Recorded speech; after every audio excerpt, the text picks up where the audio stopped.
Mm-hmm.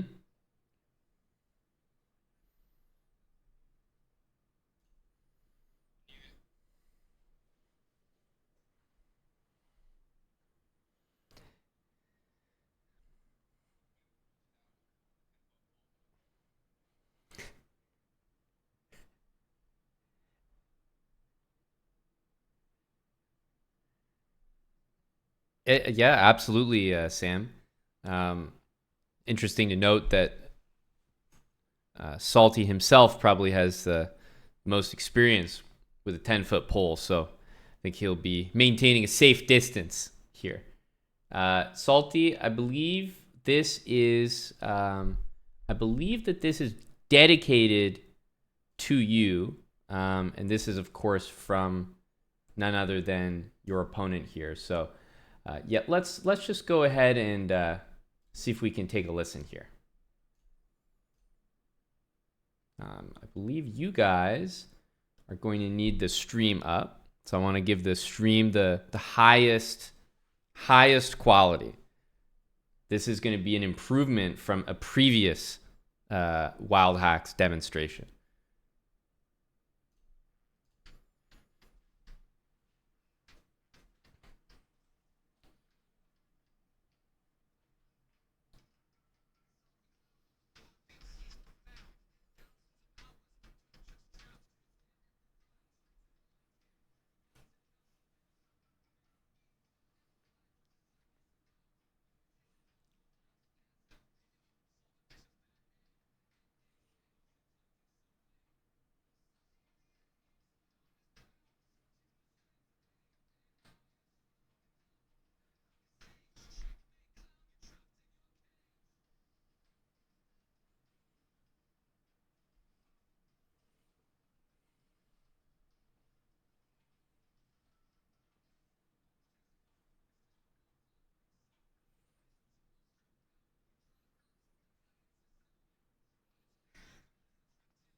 Damn.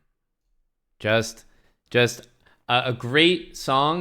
Dare I say, although not difficult to do, an improvement from a previous song. Sam, did you just sort of up the acoustics or uh,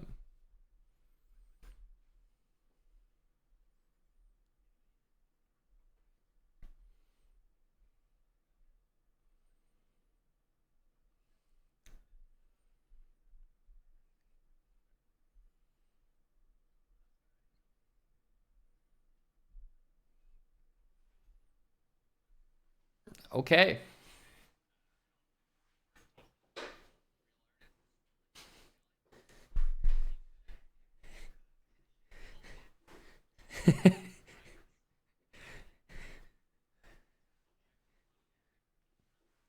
He's not supporting the local Browns.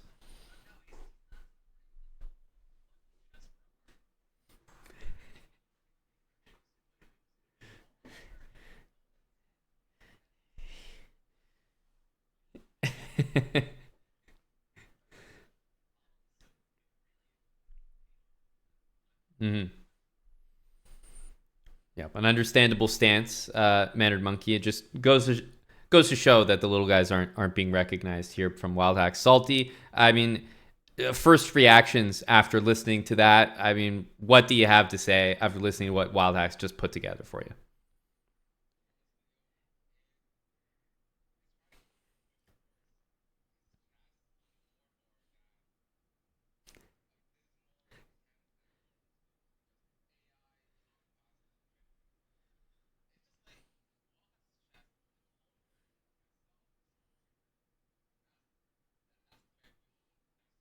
Mm-hmm.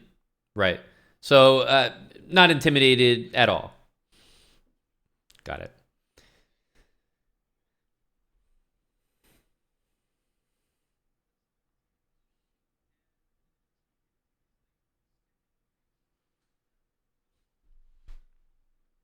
Yeah, no, that would a lot of people would use that as motivation for the match. A lot of people would call someone in Salty's shoes here ungrateful. Really did spend a lot of time on that, I can imagine. So yeah, definitely he's coming off as ungrateful here, but you have to understand, Salty himself was probably just speaking that way because Champ was a big donor during that song and continues to be even after. And I think the 100 subs coming in from Champ right now are to reaffirm that his initial subs gifted were not in support of the song, and he wants to make that clear by showing support after the song is over. So Champ just wanted to step clear of any support for any song.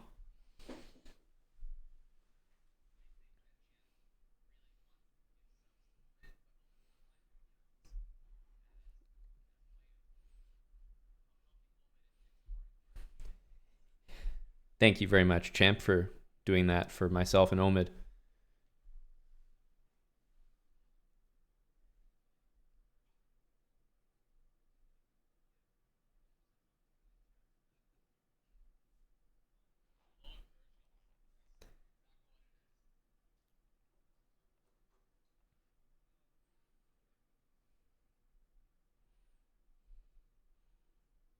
Salty, would you like to dispute that?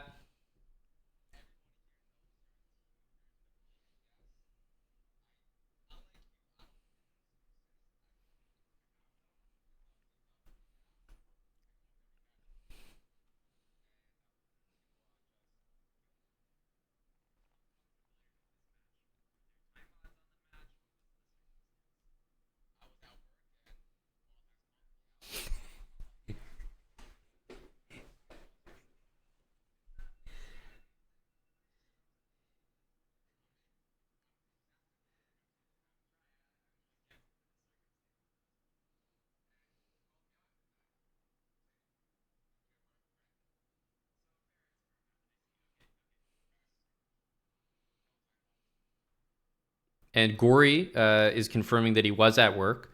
Do you work with Salty there, Gory? You guys manage a few projects together. That would be just a fucking incredible workforce. A Salty, Gory, like generated project would be truly degen.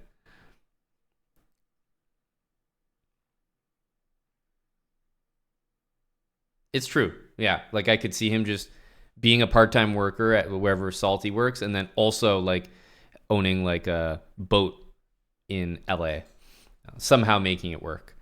Um, Champ, we got a match for you here. It's Wild Hacks and it's Salty. They've definitely gone up against each other before, but to be honest, I presented the notion of this match in chat just before we got in here, and there were people on both sides.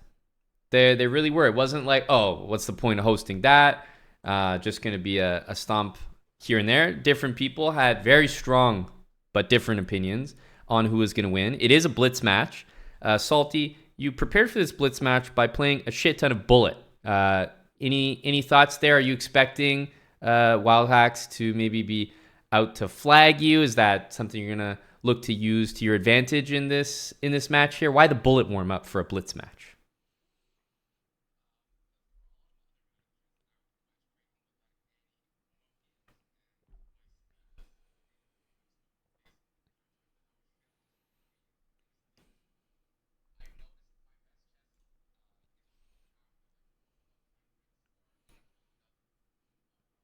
Okay.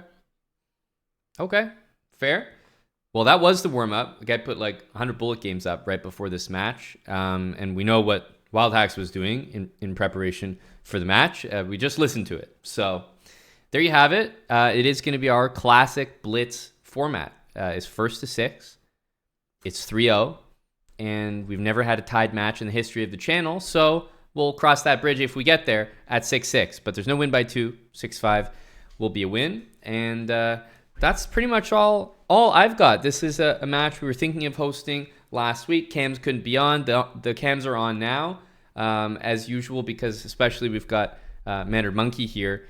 We're going to have the mics off. And so you guys will both mute in Zoom and then also mute the Zoom program so that you won't hear MM and myself commentating. But that's all from me. We got, is it Salty Clown, no underscore, and then Wildhacks also.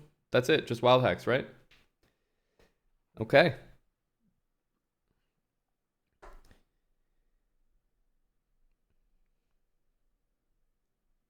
Okay, well, maybe I'll trade you. I'll tell you how to mute Zoom, and then you tell me how to write a script for marbles that will work on my computer. Trade. Okay. Right. So bottom right. I recall giving this explanation to Eddie. Yeah. Bottom right. Right click. Volume mixer. You'll find Zoom. Mute Zoom. Yeah. All right. You owe me that script.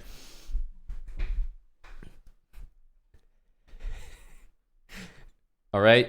Salty. You're all good to mute Zoom. All right, and the boys are muted themselves. Hello, hello, Mannered Monkey. We have the call to ourselves.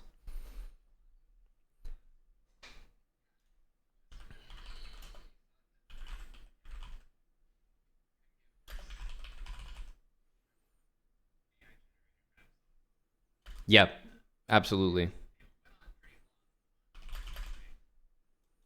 Yeah, we've already made the call to just keep things above board with this matchup, and we'll have both players start with their racially assigned colors just to kick things off. So this will be perfect here.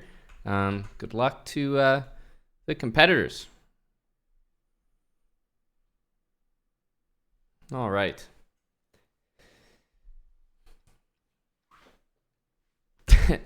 Okay, over under, Kurtz, how often are we gonna see this godforsaken opening?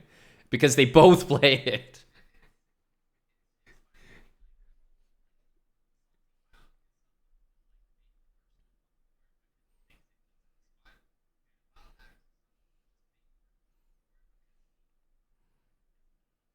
Mm,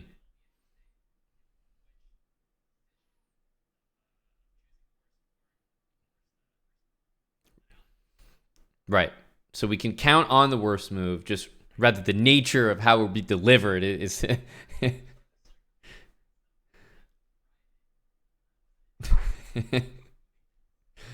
Gory is predicting 12 times. So not only predicting a really long match, a tied match perhaps, but also every single game featuring this opening. Bold prediction. Yeah.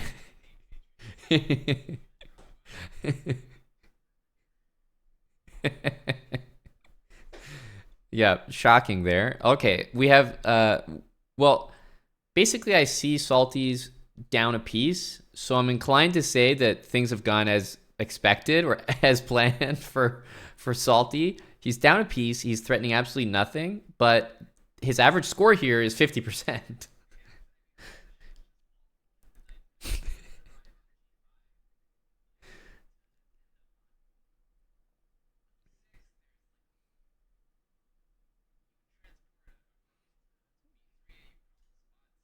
Right.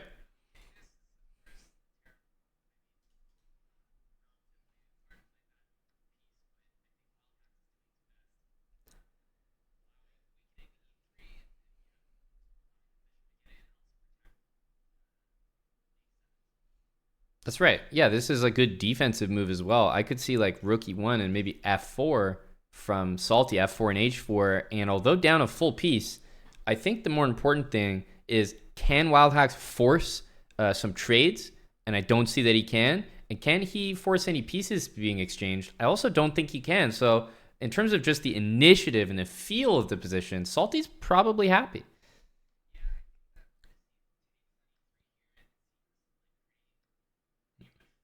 Mm-hmm.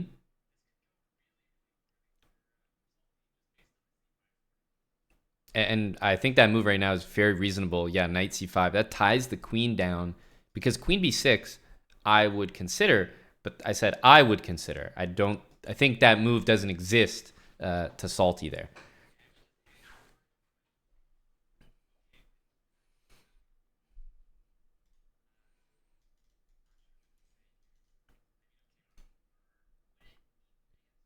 Mm-hmm.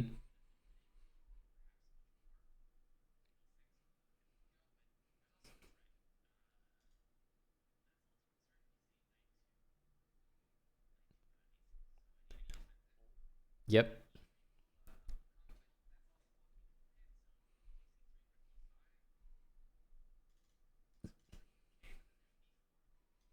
Yeah.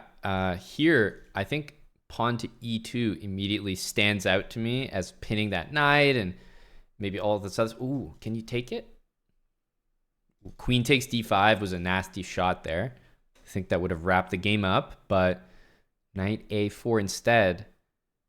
I don't know about this. I'm a little nervous about like e2 check and rook d1, even sacking the queen there.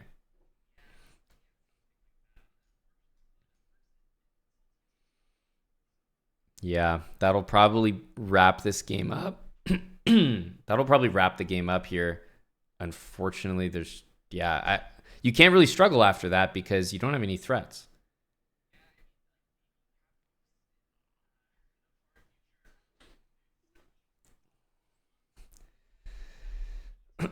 That's right.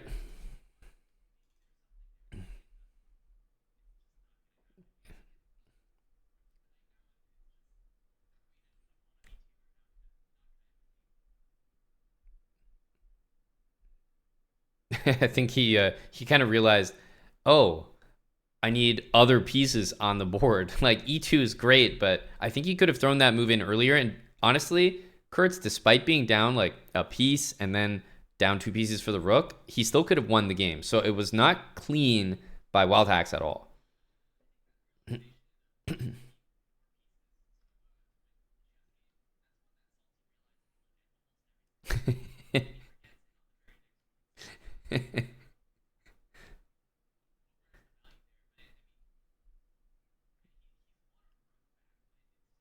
There's a draw potential here. Oh my god. Wait, he's going to take the knight though. Oh, I knew it. Salty is fist pumping as he takes the knight because he's actually going for a win and it might actually backfire. Let's see.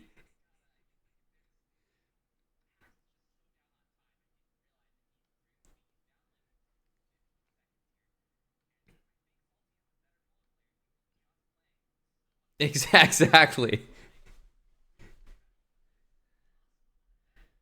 Yeah, and now that he's not repeated, which is very good, he can give those checks again, kill more time. 1 second left. Hacks has done a pretty good job, but it's not going to be possible. And the fist bumps are there for a reason. He wins down a pawn, down a knight, down a rook. Like he was down everything. Truly impressive.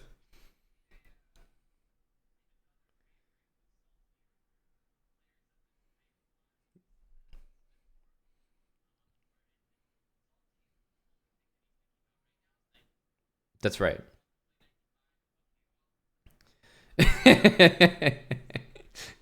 Of course, the very standard long castle into 95. Yes, a known preemptor. Salty is also a massive fan of the move g4. Wouldn't be surprised to see queen g6, g4. Although I'll give Salty credit, he does play king b1. It's like his one redeeming trait. He does tend to get that king over to b1.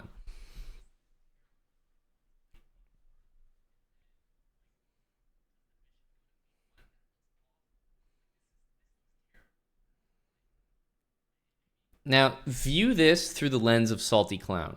Bishop b1, bishop b1, rook c8, king d2. And and one starts to wonder, is it really so bad? Oh, rook d. Of course, rook d4. Overlooked by the entire commentary team.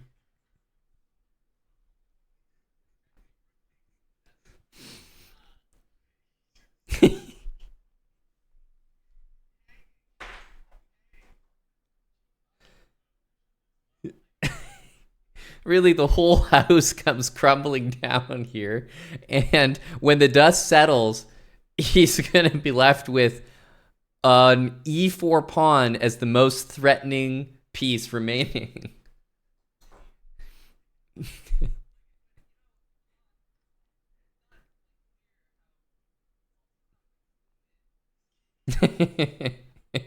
Well, opening the G file is a horrid mistake from Black. Uh,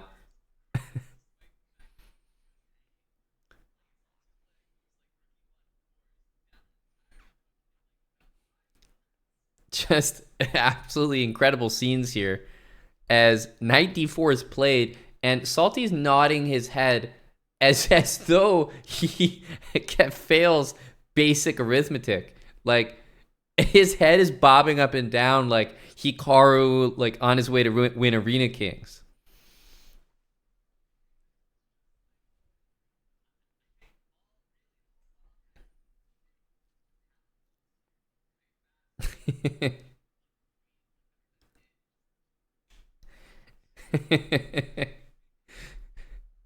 Oh, the issue is, I think if he did that, then Salty would maybe start playing better, start to get a little roused, feel a little active there.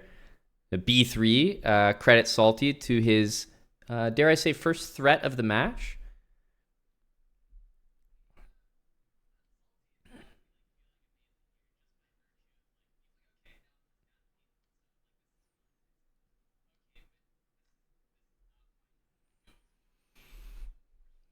Yep.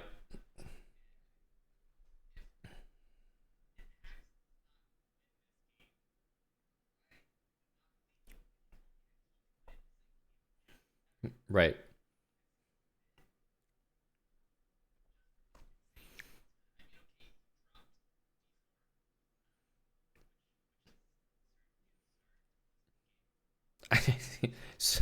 Salty is like, he would have to be playing this match from the front of a windshield because it's the only way to explain his head movement right now. I don't know how he can be this confident down, so like down time, down a clear piece. Where is this?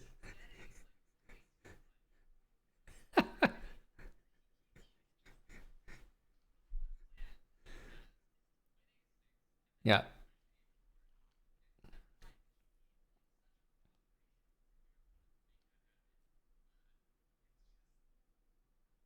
Yeah, King G6 is a great escaping move that, for me, is a pretty safe feeling now. Okay, he should put it away. Yeah. Okay, and for the first time since being up a rook, Wildhacks has nodded his head. Yeah. Anyone's game, yeah.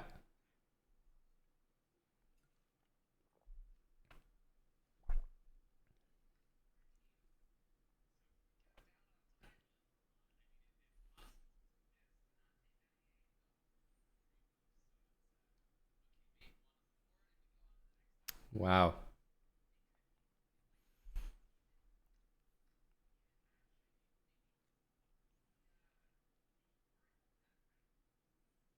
Yeah, exactly. The issue is trading the wins over and over. And by the way, these, I want to say these two specifically, although Salty's played this losing variation by force against other people, these two have played it so often. Knight d5, queen b8, bishop f4, and yeah, c4. And I recall Wildhacks playing this, and I think it got to the point where he played like, but yeah, he did it again. Bishop takes c6. So Wildhacks has been in this exact entire position before, and he's played bishop takes c6 in this exact position before, and then he's sat there and done a little like hand. Oh man, what did I just do? It's like he's the perfect like horror movie character.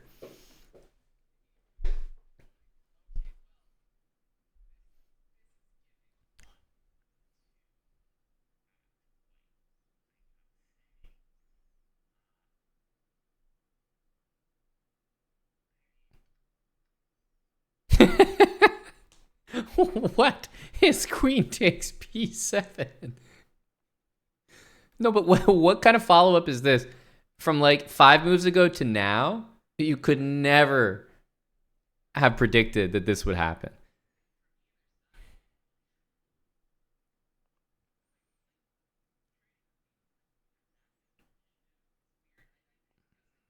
Wow.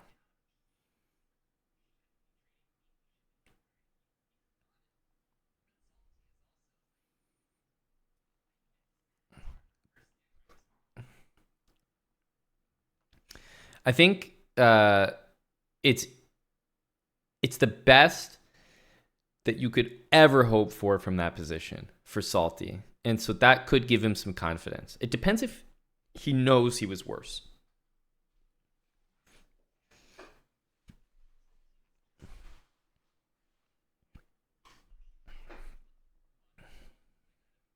Yes. Oh yeah. He might do it now. He might just like play knight f5 like in the wrong moment. Yep, I believe you. Okay, what's it going to be? Because knight f5 wouldn't put it past Wildhacks to miss that the bishop's hanging.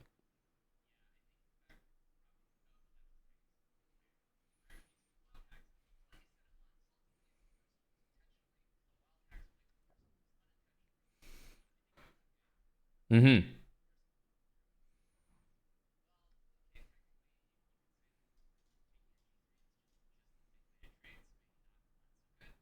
That's right.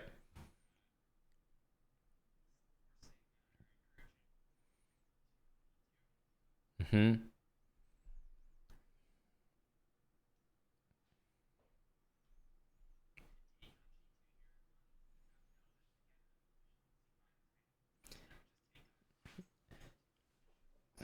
Yeah, no matter what, you shouldn't have allowed bishop f4. I would say, to be perfectly fair, but he does have a 30-second advantage. He also has a substantial uh, like material advantage that I think he's fine regardless. And king f1 would be particularly poor.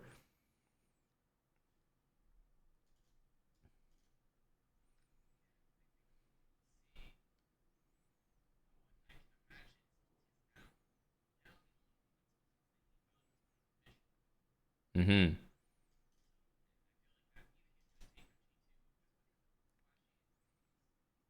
Yeah.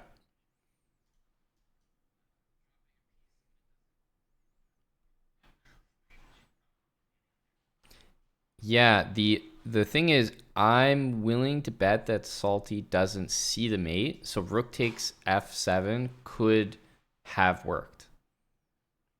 I didn't see a mate there. It definitely could win some serious material though. Great, yeah.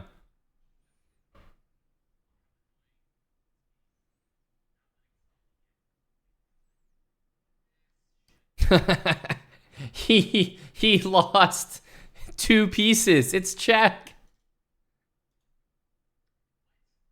It was check on d6. He just lost two pieces.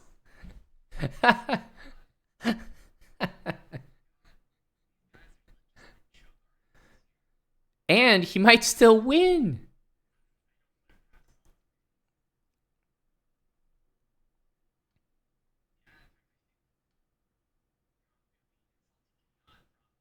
Rook d5 check. Worst move on the board. Oh my fucking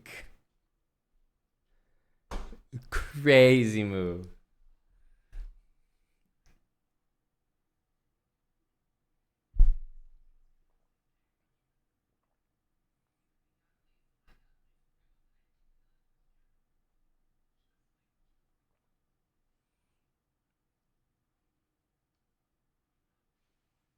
That's such a big choke. Like, unheard of. Like 16, 20 seconds, two pieces. Oh my goodness.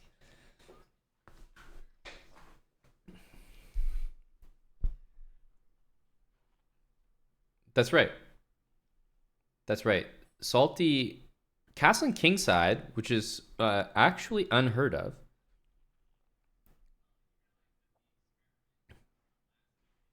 Oh yeah, that's right.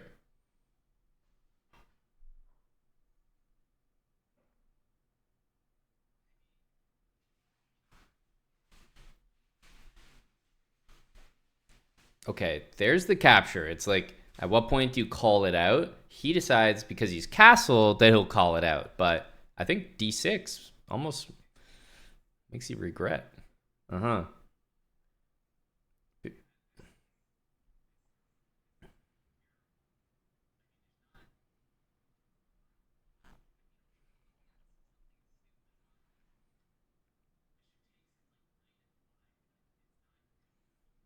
Yeah.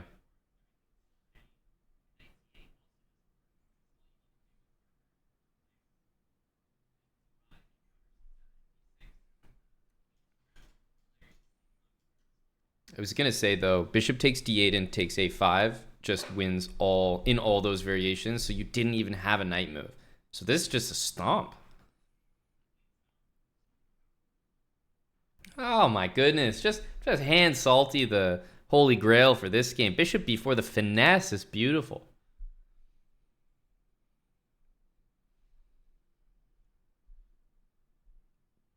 Yeah, no recommendation here.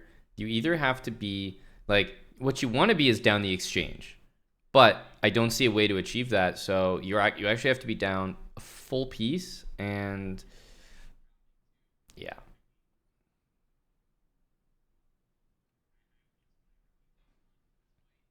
yeah. But remember, Salty, although Rookie One is very likely for him to build more pressure, Salty in these positions tends to look for like the type of finish that would be in Puzzle Rush.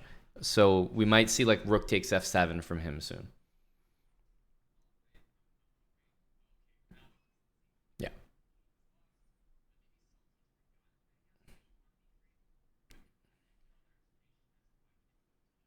there we go. Yep, and this is, I think you'll resign this one. Yep.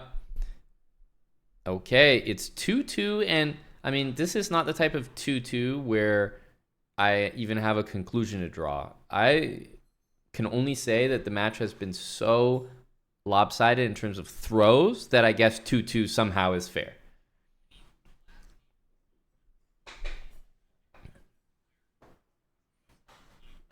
That's correct.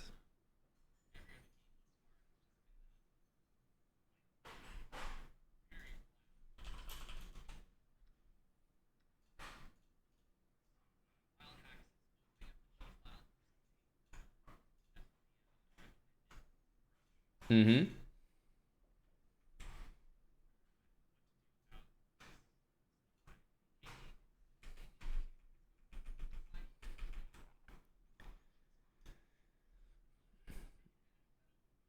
Easily. Easily. Now, the issue is, are we going to see? I feel that Salty's trending towards like a rook takes G2 move.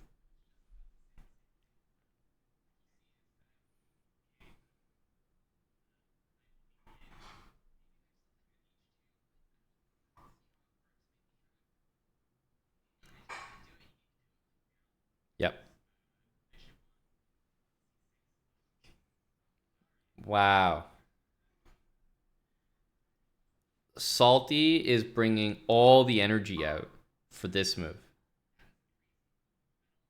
But you know what he's looking at here, or not, because we can see queen d2 bishop f3, but my question is like once g3 inevitably gets played, where's the train going?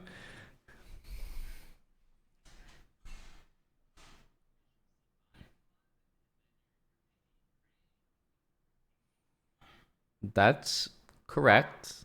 Yes, no, a Salty absolutely is a pray and hope kind of guy, so that sounds right. Okay. Oh. Damn. Same idea, but definitely worse. Bishop c5. Yeah, because he can just do this.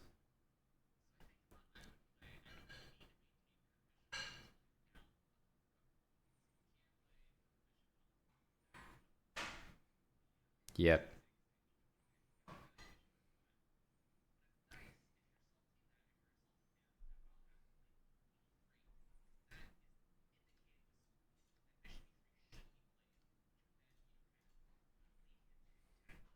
That's right. Oh.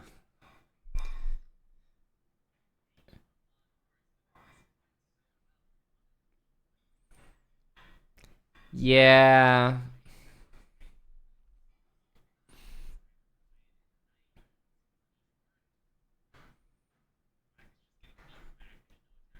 But there's like there's not even a semblance of an attack. Like a oh my god, that's a whole ass queen. No, but you're like you actually have to be such a delusional chess player to come up with a move like that.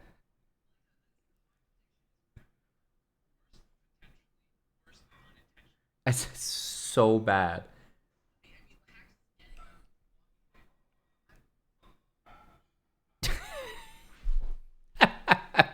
Queen f4. You actually can't produce a crazier blunder. No.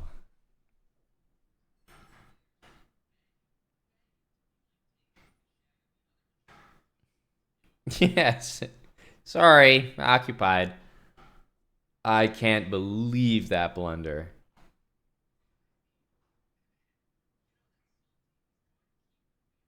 Yes, absolutely. Hmm. Okay, queen takes e4 could have been played, but queen takes f3.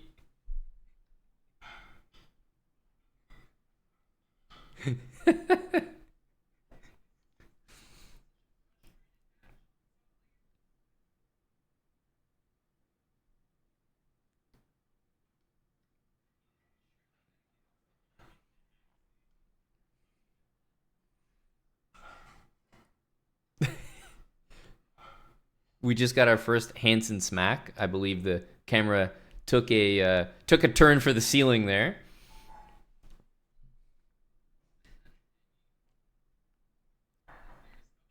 Bishop d4. What? Why is he playing a3 like it's a tactic? He could have just taken it. No, no, but it's 3 against 2 now. Previously, if he just took it, it was 3 against 3.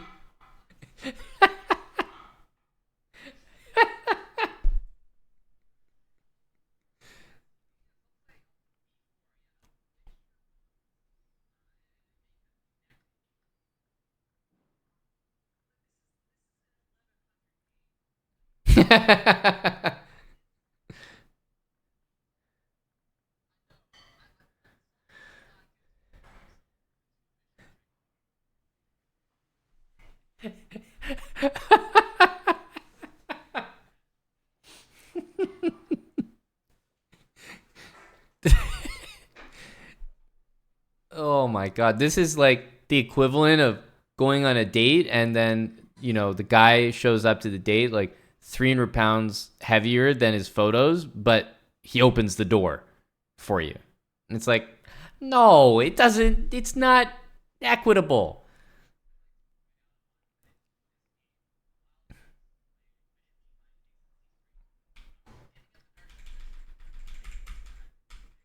Right.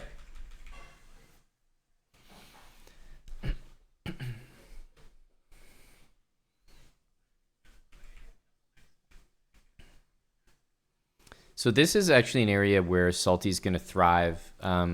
Queen e3 is obviously like exactly what he wants to do. Knight f5 clearly fails, but king h7, I think Salty is the exact type to identify immediately what that position requires. And if I can, Eric, Queen e3, king h7, knight g5, king g8, queen h3, h5, queen takes h5 for a storybook finish with bishop h7 mate.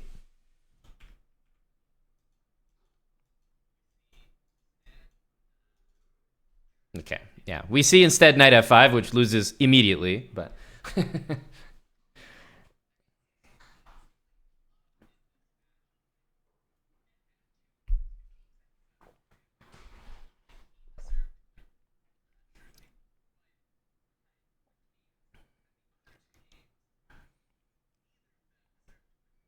correct.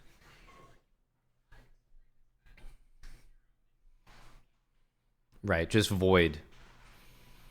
I found it interesting that when prompted, well, I understand why Wildhacks maybe didn't mention this, but I found it interesting that Salty didn't mention he was up 5-1 in their previous match before losing it 6-5, if I have that right. And Salty just truly is the type that he can be up 5-1 and have no momentum because, as I constantly remind everyone, including Salty, he never has played a game in his career pretty much where his opponent hasn't had a winning position. So that when you're up 5-1, you just have to realize like at some point in the next game, you will be lost and you might just stop coming back, you know?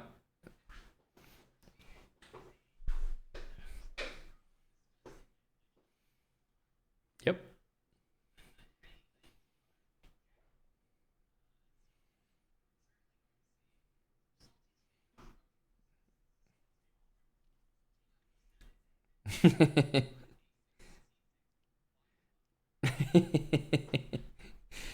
Yeah, it's truly remarkable because if I was tuned in to take a Tim Cannon and Tommy Shelby match, the score is 5-1 Tim. I'm gonna think, and naturally so, oh, Tim must be playing really well today. Tim's got the momentum, like he's crushing. This match is over.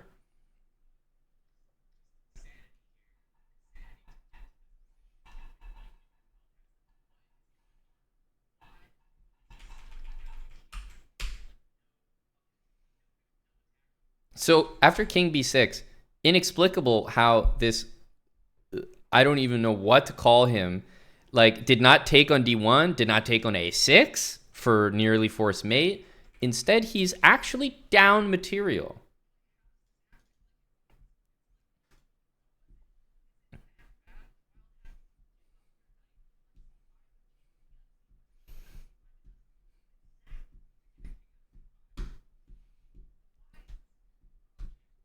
Salty is, yeah, and Queen D7, he's going to blunder Queen, yeah, B4, exactly. This, by the way, is the second Queen B4 check he has blundered in this match.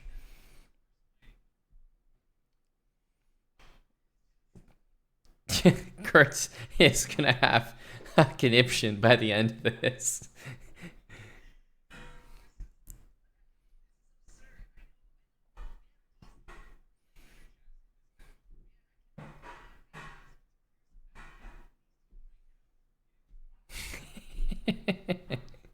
But here's the thing, Eric, and this is what everyone will come back to you with.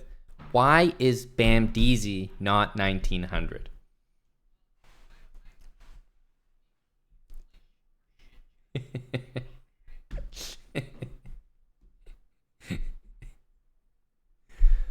Truly remarkable.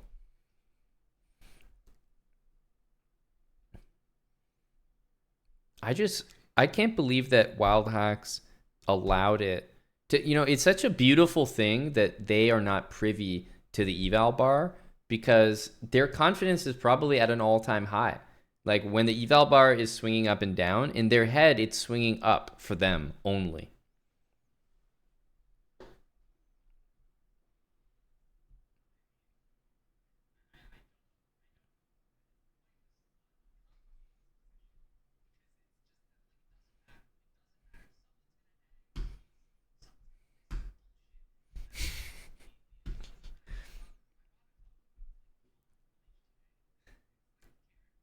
So knight takes h4, knight takes h4, queen h5, knight surely retreats to g6. And Salty plays some kind of f4. Yep, there it is.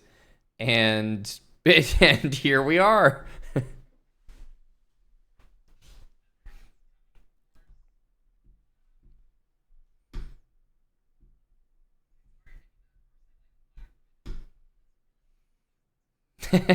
Newsflash, Eric. It doesn't fucking matter.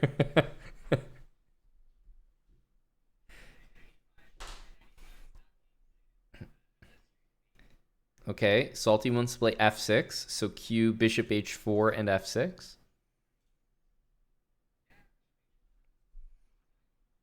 Okay, never mind. Scrap it then. Gotta be bishop c2 instead.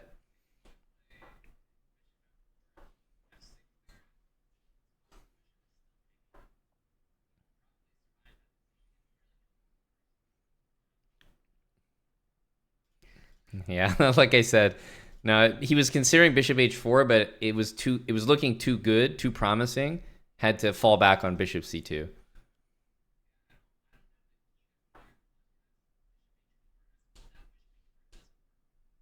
Okay, so it might be, so now it'll be played.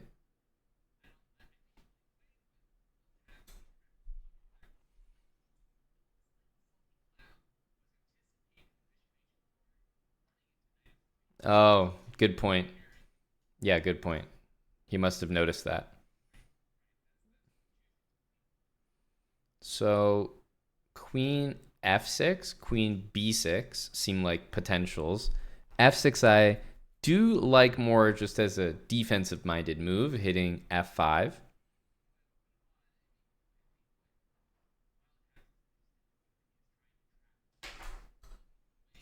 Mm.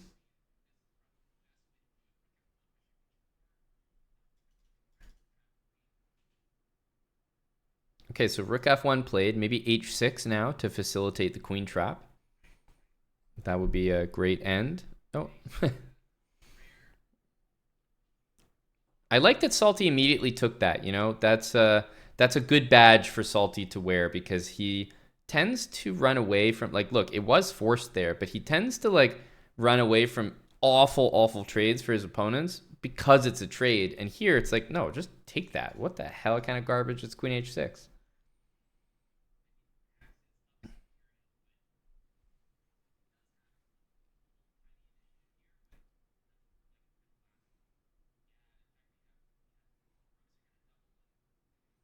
As you said, it was a very small initiative, minuscule, almost invisible.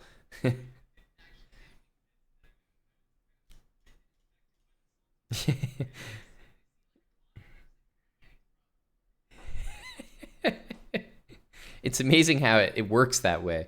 Salty has a rook on a1, bishop on d1. Pieces that haven't like been together since the last family reunion. I think he's got the initiative. Yeah, okay, he's got something here.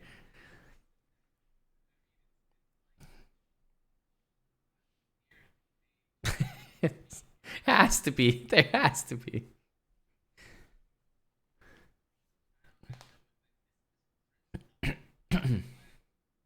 Well, it does threaten me.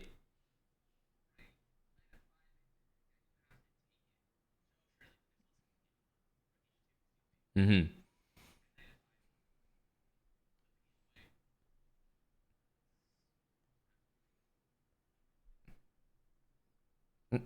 Okay. But knight e4, he's gonna style on him. Okay, bishop g4 maybe is the most resilient. Because remember, there's 13 seconds. If you like mess up and don't realize the mate, you could definitely choke this. Yeah, no, he's choking it, but he's like he is gonna get it done. Yeah, I don't think that was fully intentional. He definitely started panic, like half panic at the end.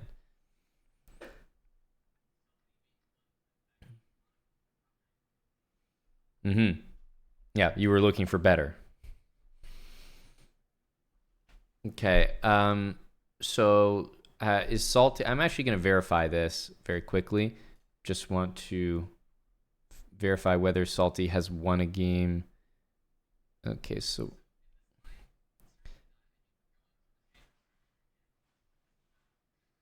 oh, he did win the first game of the match. That's right.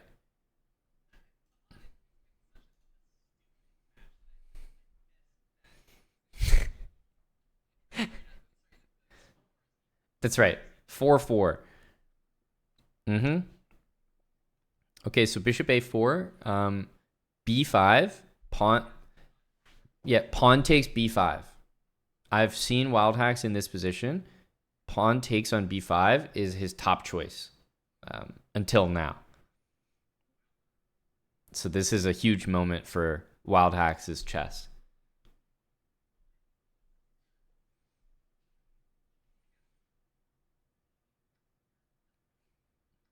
Are you're diseased, right? You're maybe this is not so bad. Because the bar is shifting. Not so bad used to be like made it out of the opening, you know, you're not lost, maybe down the like a tempo. And now it's knight on g4 with absolutely no pieces supporting behind it, and that's like okay, comp.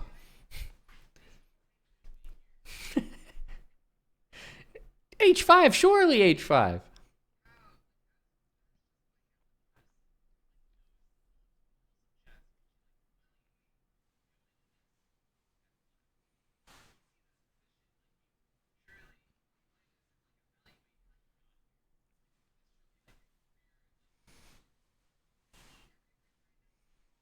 Mm-hmm.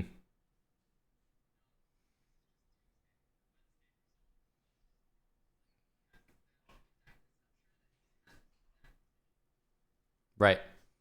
Precisely. Taking on d5, um, I mean, he has to play knight takes e5 and maybe d6, knight takes f3. I could see that happening. Because you always have to hunt for the best move and then the move that wild hacks will play.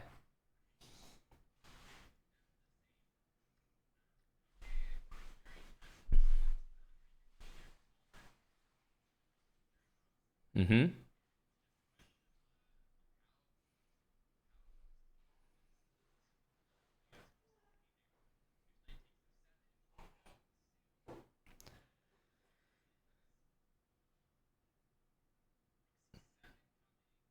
Maybe bishop takes d6 into queen h2 mate is the last sort of pothole that he could run his electric scooter into.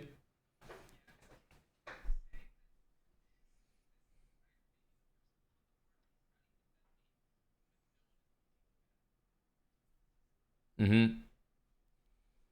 Yeah, there's really, I mean, uh, Salty's attack, as we can see here, is well underway with the move h5 played. Um, and that's just about the extent of it.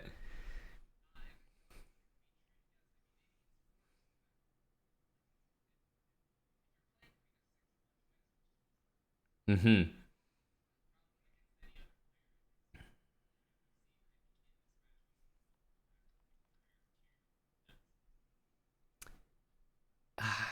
I mean,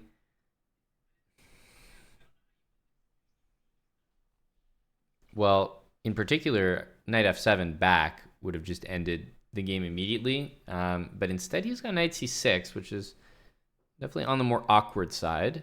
Knight a5 check, for example, gets a little bit awkward. Okay. Strange that he's not going like king b6, king a5, because that feels like it could actually be good. Mm, yes.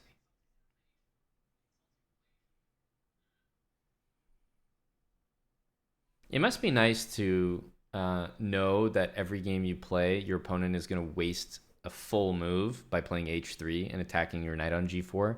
Like, as Salty, that must be like a great feeling. You're playing every game up a move.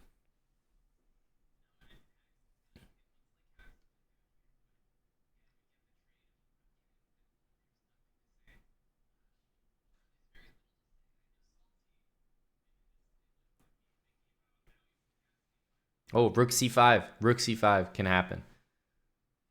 Pitfalls. a4, the pawn is kind of going.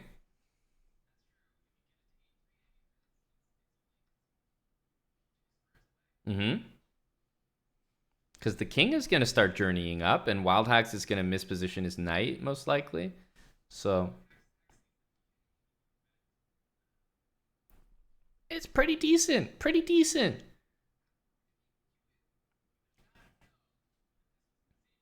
No,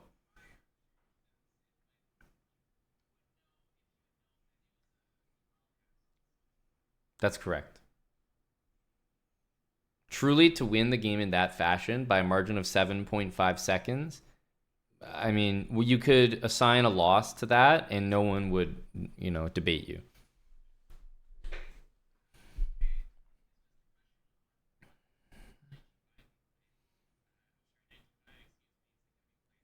Next move, I pre-moved. Yeah, there it is.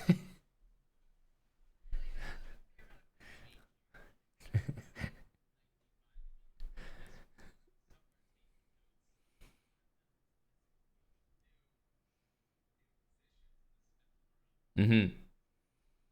Yeah, rook c1 feels correct. So probably bishop g5 instead. Yep. Knight g5 with queen h5. No, okay, yeah. Gonna stick with the most anticipated move.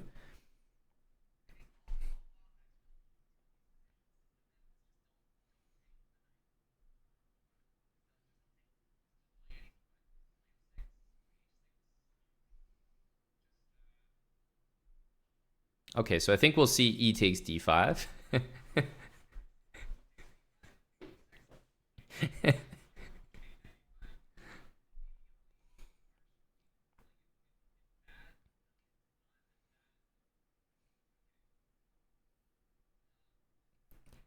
Knight f6 check.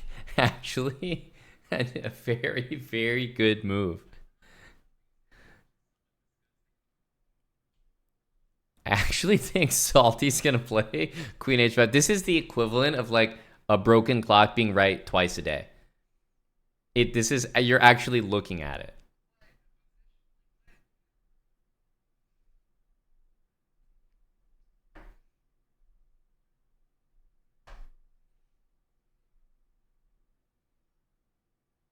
Taking on f6 is mate. Um, h6 maybe is play. Well, I don't know. I mean, you're just gonna take it.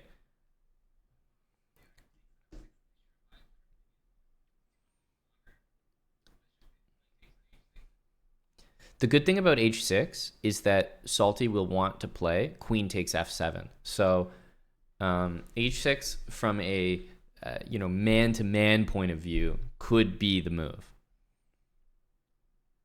Okay, big moment here because after king there, Salty could play queen g5 and knight g6.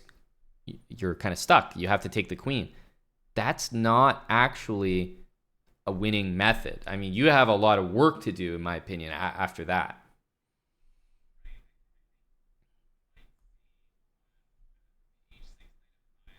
Yes.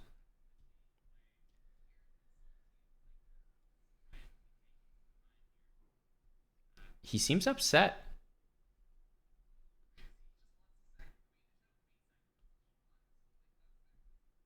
That's fair. No, disturbing.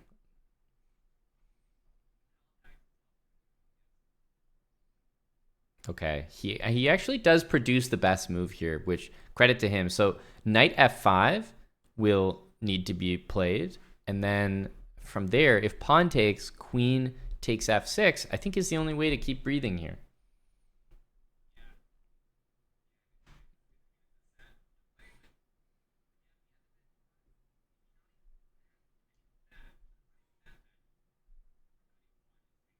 Mm-hmm.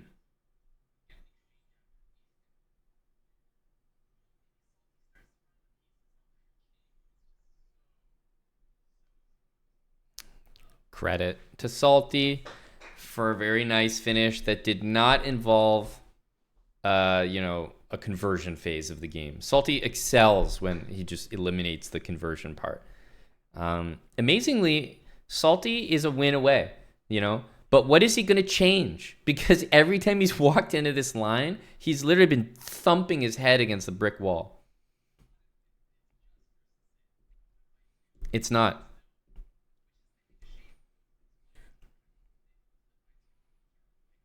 Exactly.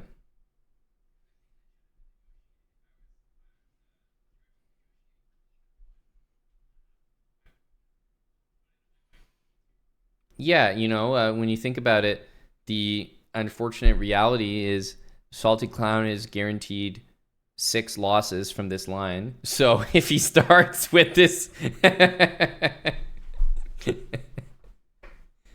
I think he's. I mean, this will sound crazy, but I think he's actually for the first time got a different position, and that's a big deal.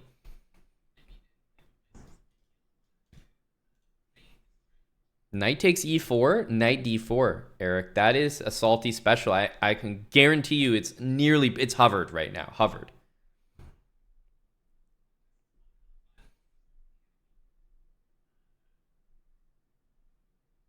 Yeah, he's so bothered that he like at some point Salty gets an inkling of what looks like a salty position and your brain conflates it to be a salty position immediately. And so he's like, I'd rather just give that up, like whatever. I'm gonna survive.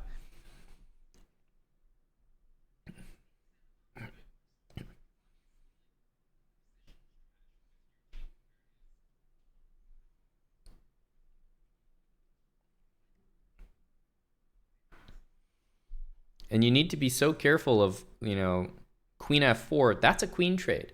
Is Salty gonna slunk away from a queen trade here? Up a piece. Because this could be his downfall. It really is an issue with Salty. It's like, you're up a piece, dude. Keep it moving. Trade the queens.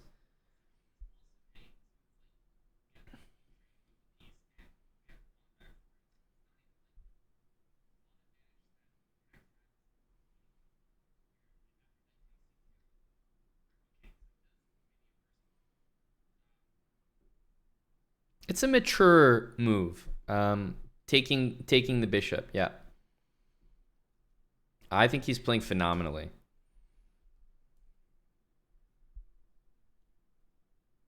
This is the best I've seen Salty play up a piece. Because taking on c2, to be honest, rook c1 looked a little bit scary. Oh, wow.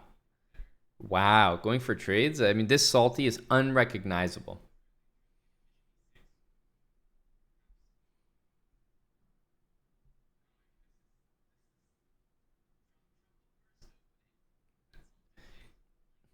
And he was dead lost in every single iteration of it, except this, he decides to play like a much more playable version. Wow.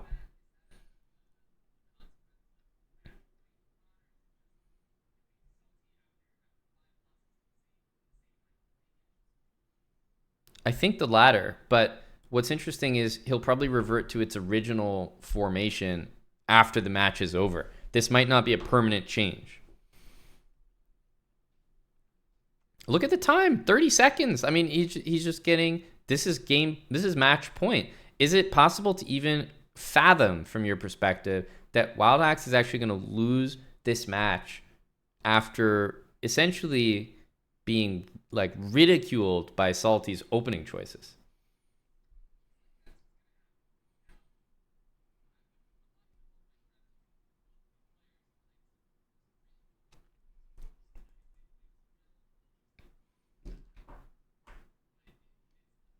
Yep, truly. Oh, look at all those pawns. Everything's defending everything.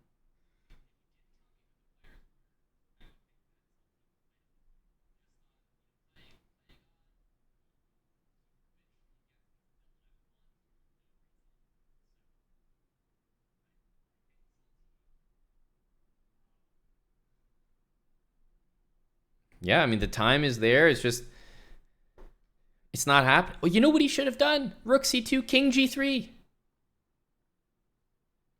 Rook Rook takes b2 is stalemate. I think there was still hope.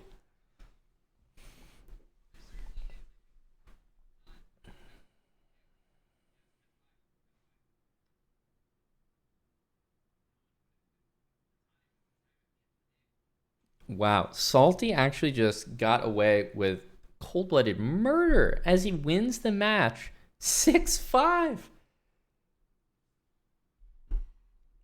Hello to Salty and Wildhacks.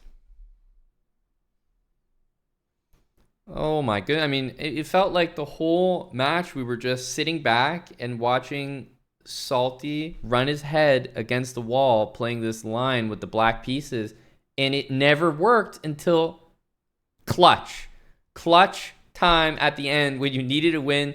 Salty, you finally, like the remaining brain cells clicked and teamed up and said, you know what? Move the bishop from D fucking 7 and put it on F5. And you did, and you won immediately. How did you finally get this line to work? Oh, Salty, I understand you wanted that part of your interview redacted, didn't want to reveal any of your opening prep, but you are muted, so I'll just have you unmute for the second half of your answer. We didn't want any of the theory to be revealed, though. Yeah, go ahead. Mic checked.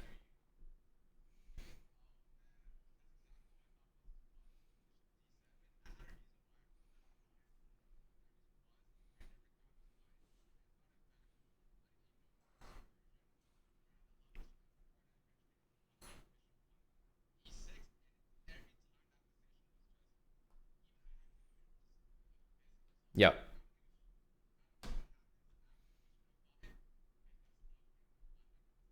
Mm-hmm. It was really bad. I'm not gonna lie. Wildhacks, Kurtz and I commentating were just we could not believe how many times you had it was like a bully taking the lunch money. Like you had him pinned up against the locker, like by the scruff of his neck, and and even if you would win the game, it would be by like 5 seconds. You'd flag him, and you were up like huge, like plus 10, plus 15 advantages. You really let a lot of games slip away. But as the match went on, it felt like you were making the comeback because you were down initially and then you stormed back. But no one could have expected Salty to actually make the comeback at the end. So what the hell happened near the end?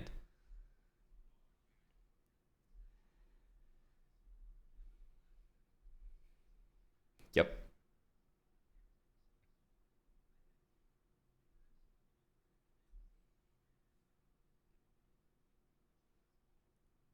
And so was it 4-2? Just to clarify, I thought it was 5-1. Okay. Okay. So it was a big margin.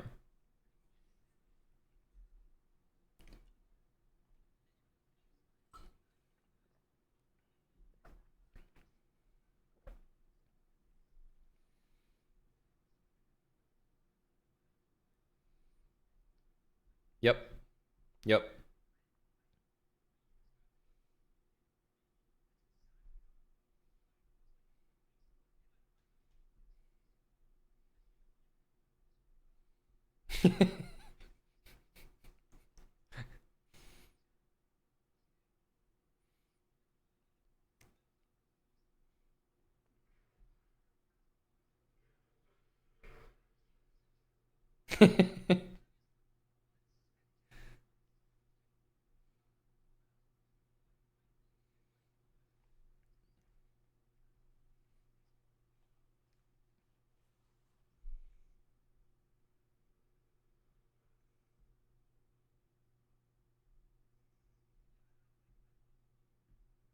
Mm-hmm.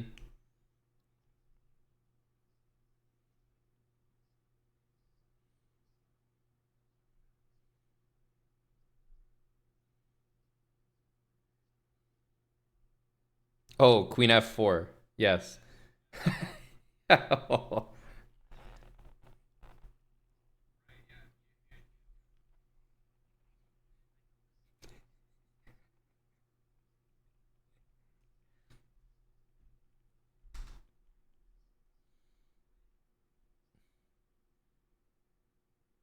Hmm.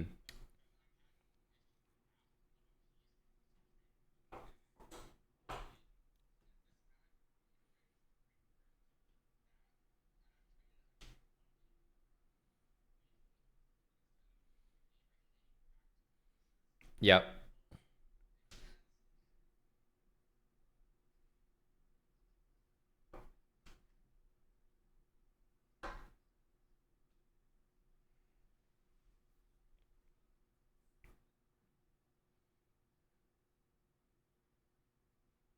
H6 maybe.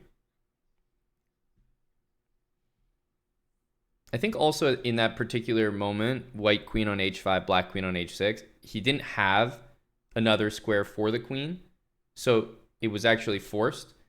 Yeah, like he had to take it, but Salty also probably took the queen because, in general, half the queens that he's captured in this match, you haven't been able to recapture. So he probably just took his chances and just said, "Fuck it, let's see what happens."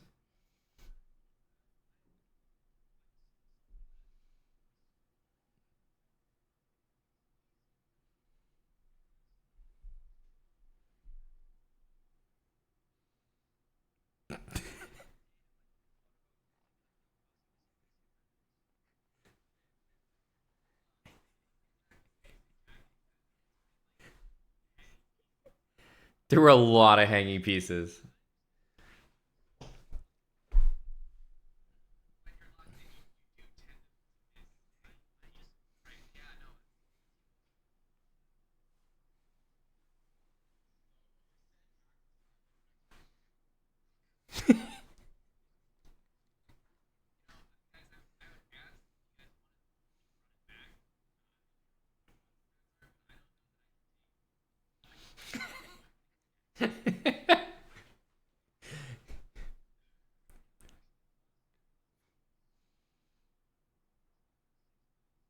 Mm-hmm.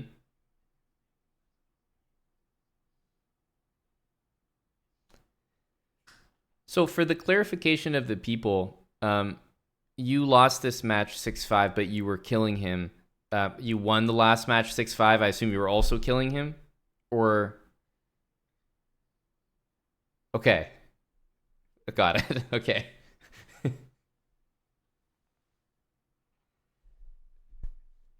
Salty.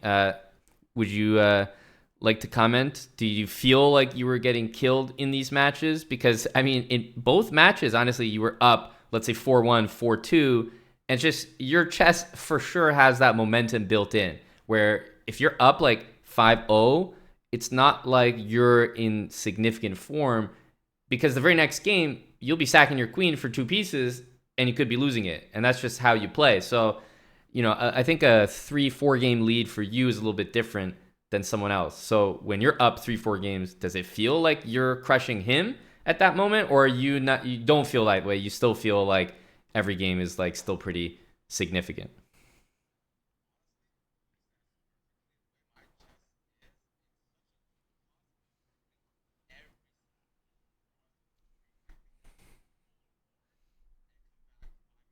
Mm-hmm.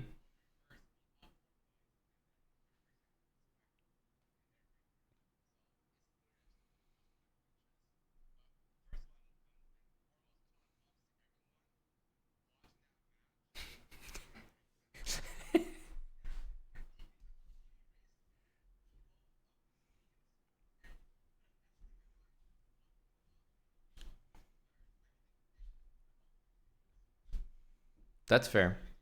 We certainly didn't.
if I'm trying to produce the better games, first of all, the list is very short. Knight f6, check from Salty with Queen h5, and just like an attack out of nowhere with the white pieces in that Smith Mora was a pretty nice finish from Salty. I think there was a game where Wildhacks, it was basically his best possible way of dealing. It was knight d5, bishop f4, and then shockingly, he didn't repeat the same blunder that he's made 8 times in a row. Bishop takes c6 on Salty's knight. Instead, he played bishop a4 and was immediately rewarded with a completely winning position. I think that game was the most convincing, at least off the top of my head right now, from Wildhacks. Because truthfully, what Manor Monkey is saying is that you're not leaving the audience or the viewers with enough good memories from your play, because you'll get the win at the end of most of Salty's openings with black, but the way that you'll get there is often marred with a lot of full piece blunders, missing full pieces hanging. And so the general feeling that the viewer has is not like, wow, he completely crushed that opening. It's like, okay, yeah, he got it done, but I don't know how I feel about that. And that's the way that I felt as well, that you weren't really putting him away, because he didn't really get knight g4 h5 on you. But then I'm like, wow, if he didn't get those things on you, then how was it not like just a wipe, like a 6-0 with the white pieces?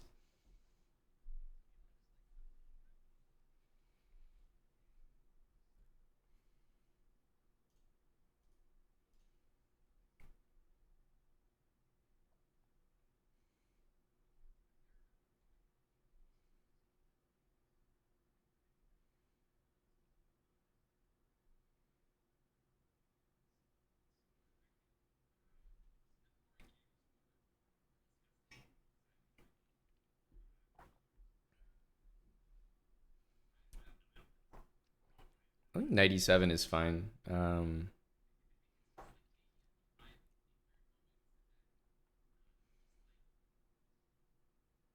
Oh yeah, speaking of the Smith Mora, Wildhacks had the game where Salty inted like 8 pieces in a row. The very first Smith Mora where he castled queenside. That was yeah, that was particularly tough to watch. Oh, okay.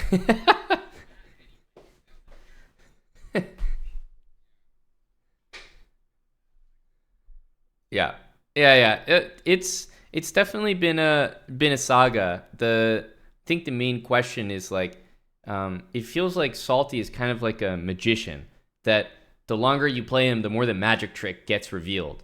Um, do you have any intention, Salty, of going over these games, whether or not for a match with Wild Hacks or just for your own personal improvement?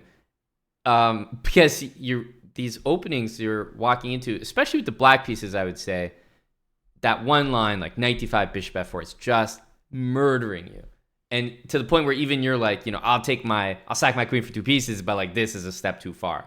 Is that a line you might look to remedy?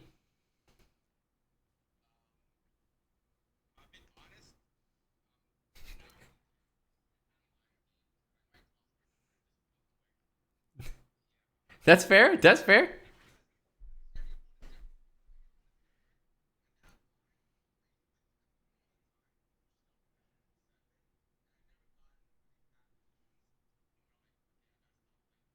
Okay. Mm-hmm. And it was only like one game, 1 or 2 games from this match. So still okay. Okay. It's still breathing, life support. But at the end of the day, I feel like not enough credit Salty is being handed to you, because at the end of the day, 6-5, you did get the match win. And I have to say, when Wildhacks was mounting that comeback, I was like, oh man, it's the last match all over again. It's the same story. He's like off to a great start, doesn't have the finish. So I will definitely say, in the last 2 games, I was very impressed, because you were facing match point there, and came back in pretty nice fashion, even in the last match, using, like you said, the same opening again. I was like, oh fuck, he's gonna go down in this line too. But no, no, very, very impressive finish.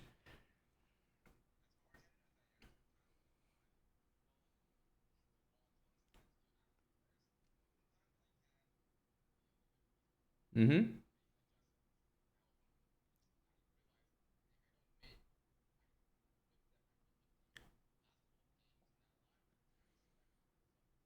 Mm-hmm.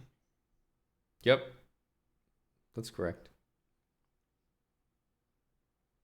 That's right. Yes.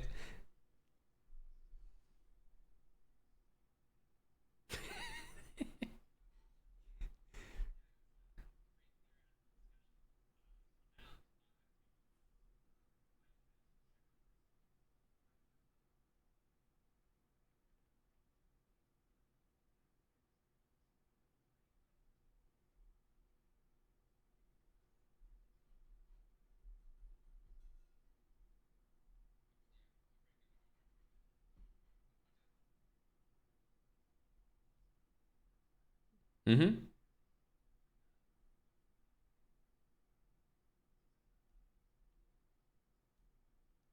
And I think it goes back to what I was saying. I think Salty is, in some ways, he's a street magician. And in the pool, he gets to perform the magic trick and run away. And in a match, it's tougher because you get your opponent replaying into the same line. And so I view it, honestly, Salty, like the way I do a queen sack against someone. It works well game one, but you know there's degradation over. If I play 100 games against someone, they're just going to start understanding how to play against it better, and maybe the same thing happens there.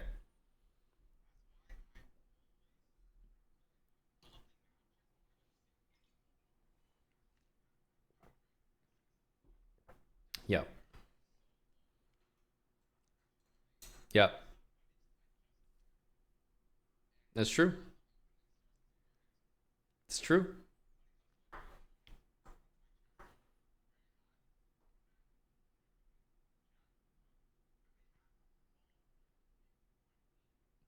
Definitely. Yep.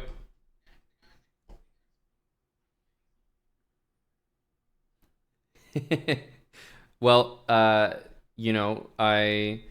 informed that next week we would be having a fight night. So, in the event that you're both available and interested, finishing the trilogy, which has both finished 6-5, we've only really had in recent memory one other trilogy, which has just happened. All matches were 6-5, which was Bamdeezy and Caballo Loco, that happened over the course of multiple fight nights. So to settle that on an official fight night with a prize fund seems of interest to myself, and wondering if it would be of potential interest to you too.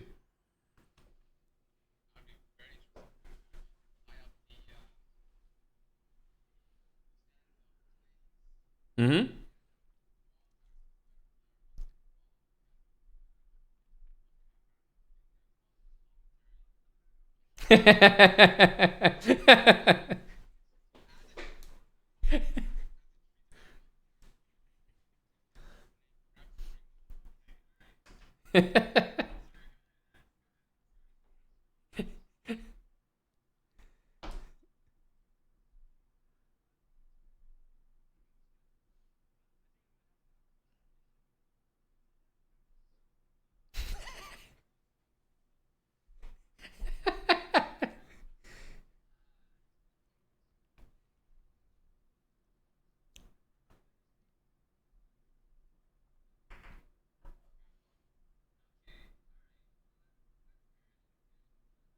You touch a little doll that looks like Kurtz.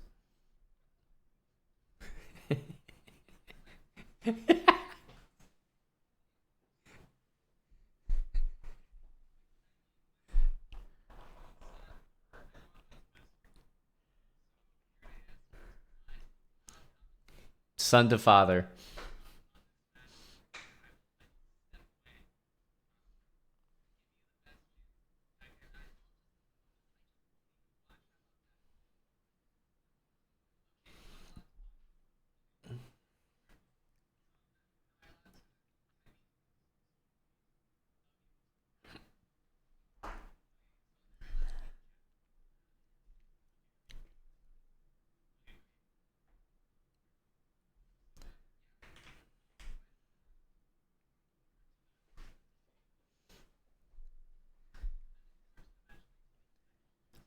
It's okay, Wildhacks. We'll just get maybe an image of Eric, a still frame shot, and just he'll be there in spirit. Yeah, that would make your reaction the most correct for the majority of the stream. Okay, yeah. Okay, we'll bear that in mind. Certainly, I noticed Salty hasn't been outspoken that he wants Kurtz there as a commentator as a good luck charm. So this really is an anti-luck charm for Wildhacks exclusively. Okay, well that's next week. That's next Wednesday, by the way. Slowly achieving a fight night Wednesday schedule just because of the various trips that Eric and I have. So we can work things out, see if it does work. But next Wednesday, concluding the trilogy, which Wildhacks won and then Salty won, both 6-5. So you're really not going to get anything closer. And I mean, both guys were literally rated like 1900 on the dot today. So it was a very, very close match and a very close matchup.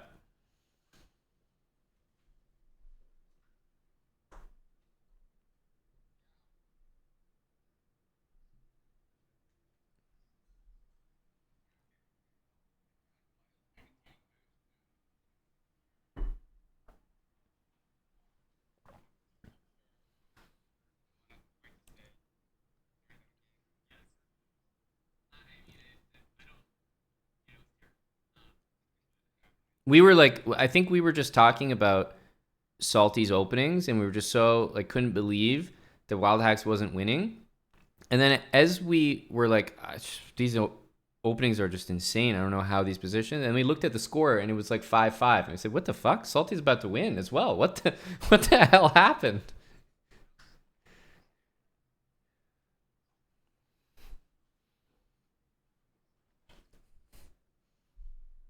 Yep. And then the knight g4 h5 actually did create a game-winning threat that game.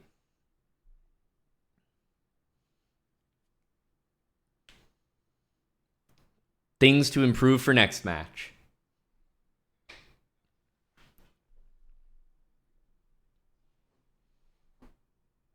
Yep. Yep. Yep. Absolutely. You're very welcome, boys. This was a nice little impromptu match. Definitely unplanned. And first day back for my trip. So looking forward to slightly more. I mean, this is very official, but matches scheduled around yours as well, so that we can put something together. Salty might really be like in the gauntlet, like bullet gauntlet, blitz match. We don't want to overwork him, but could be a busy fight night.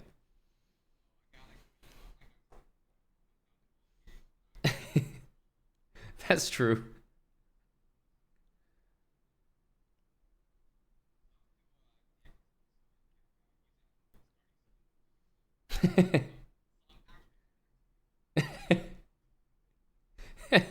Yeah, Salty is just gonna be in like an endgame dungeon for the next 2 weeks, just so that the song will be wrong. Very nice. Okay. All right. Well, I definitely have enjoyed the first two. That's exactly what a match should be. First and foremost, enjoyable rather than good. You guys might have overdone it a little bit, but definitely prefer it skewed in that direction. All right, great stuff. I'll let you guys go. Thanks for joining, Eric as well, and let's see if we can get a match going for next fight night. That would be great. All right, GG's Sam, GG's Salty. See you guys.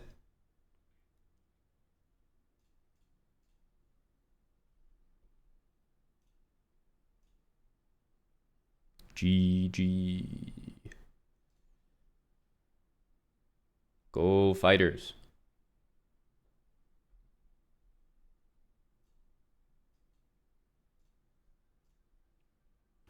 Go fighters. I definitely missed quite a lot while that match was going on, so I'm going to endeavor to catch up now. I don't know if Champ is still here, but right at the beginning of the match, Champ just went Absolutely crazy. Does anyone remember the Champ Madness? What was that, 150 gifted subs here on Twitch? Thank you, Champ 1977. 150. Yeah, I know. Going back to the start here, OG Wolfanius. Thanks for the prime. V-Sim, my man. Thanks for 52. Sphinxy got a gifted sub anonymously, I might add. Houseline with the host. Champ with 150. And not to mention 44 months tier 3. Thank you to Big Champ, a supporter of Fight Nights and supporter of the channel. And a supporter of September. Go September.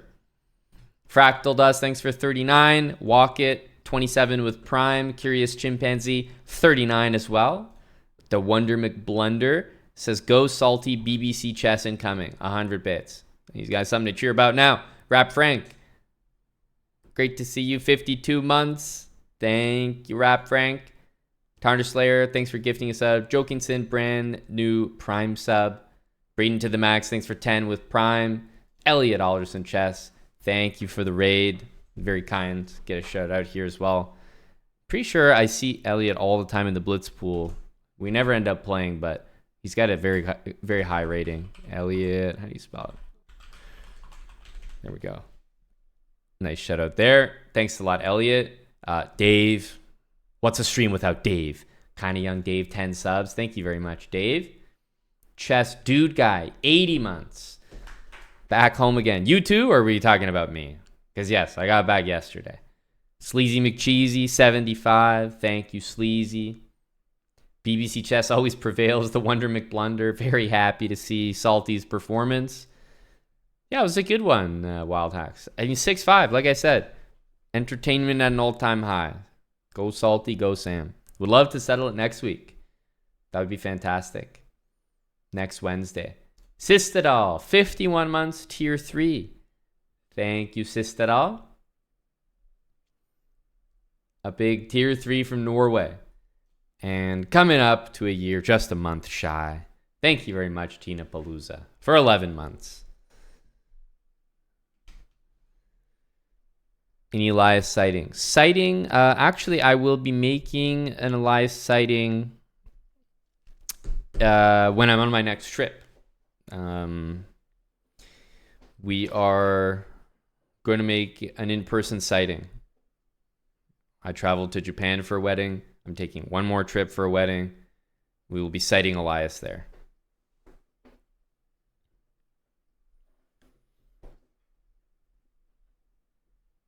Elias is the kind of guy you need to he has to be ready.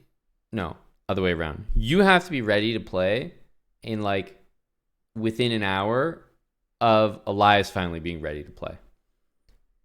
Dr. O comes in with energy and targets people who are available when he has time and energy. Though historically, that's how those matches have happened. Random DO energy and, someone happens to be in the line of fire.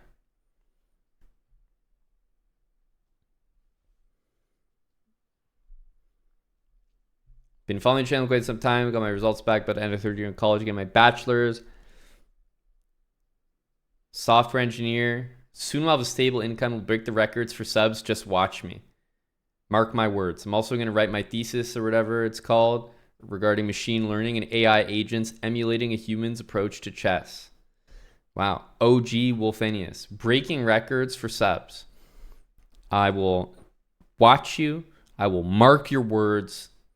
And I would love to read your thesis on machine learning and AI agents. We believe. We're all bookmarking that comment. Go OG.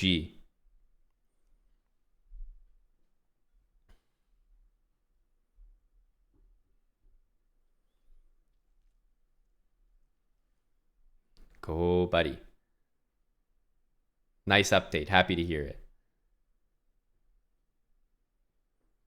So there you go. We're all caught up. That took a while. A lot of support. We're not owed, but likely owe our good buddy Champ some races when he'd like to cash them in.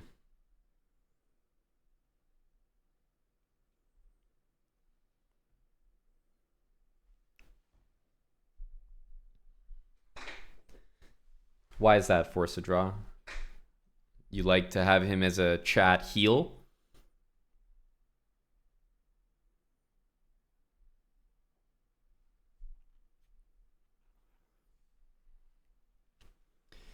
Hello, Bone Meal.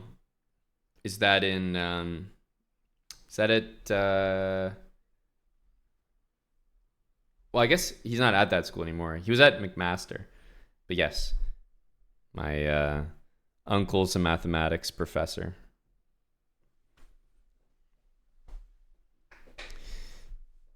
Incredibly smart dude. He's also he was also up to like 2300 not FIDE. He was never an FM or anything, but CFC, I think. So he was very active in his day.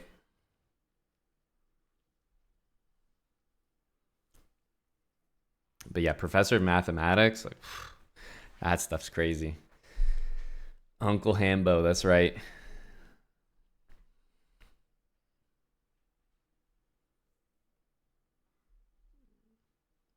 I'm not sure, Force a Draw. That definitely sounds like something you would know better than me. But I feel like if you're even hypothesizing that, it must be true.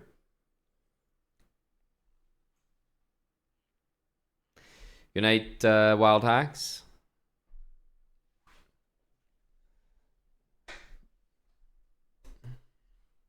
That I couldn't tell you, choose true.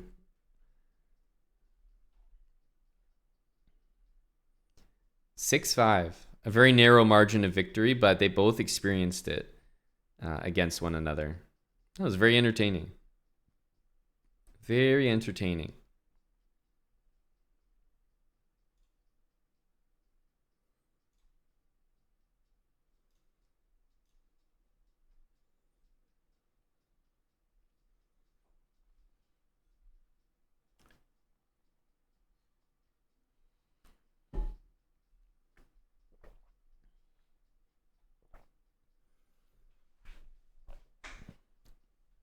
Yeah, Uncle Hambo was pretty good at chess. And it pains me to admit, but much like Eddie, his favorite opening and most used opening is the Benoni. Oh, yeah, that guy's a Canadian chess player, right? Hans Young. Hans Young.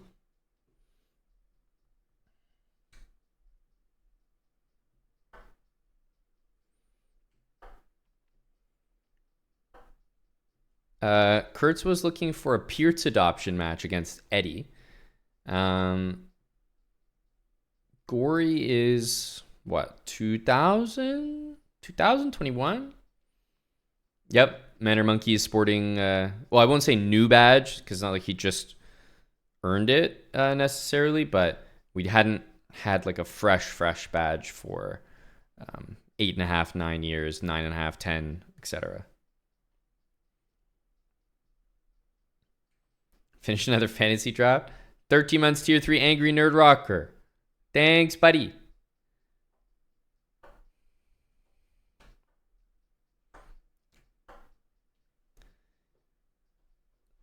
Thank you, angry nerd rocker.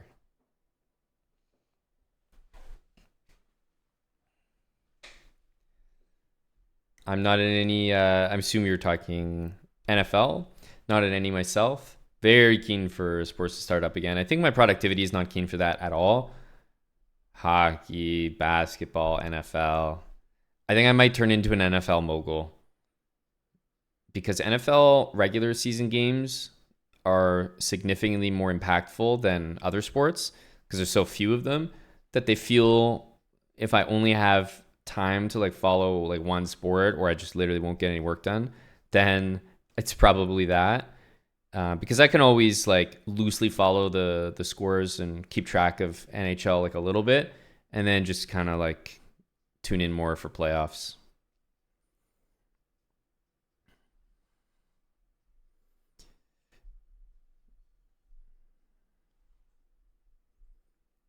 Dave is keen for a arena mannered appearance.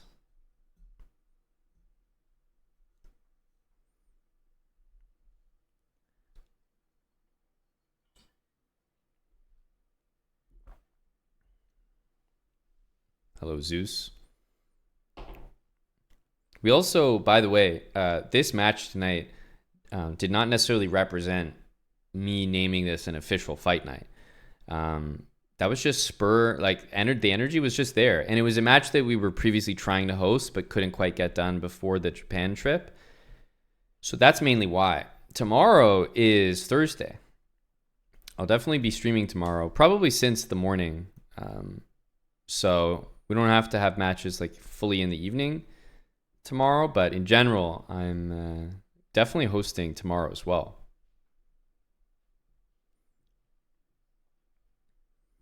So tomorrow can still be our official fight night this week. But next week, it's going to be Wednesday again. Because once again, I got another wedding. All my friends are getting married. Got another wedding that's coming up. So I'll be gone on Thursday.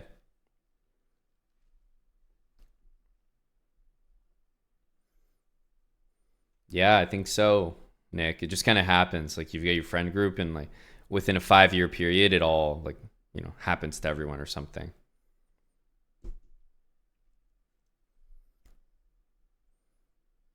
Swole 19's $1 million Miami wedding. What makes it $1 million? The venue, Swole himself, maybe the bride. Being able to attach $1 million to your wedding that's the dream, isn't it? Miami. Miami. Czech Manarov's a fan of Miami. Can't say I'm a big fan of Miami. Not that would factor too much into my decision. But no. Usually, can you imagine I managed to make appearances at everyone's weddings in chat?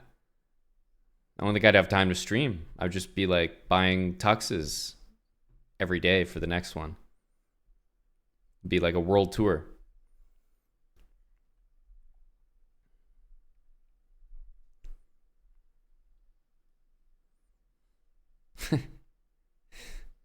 I'm invited. Yeah, we need to come up. If Swole's got $1 million wedding, we need to put some of that $1 million towards the appearance fee.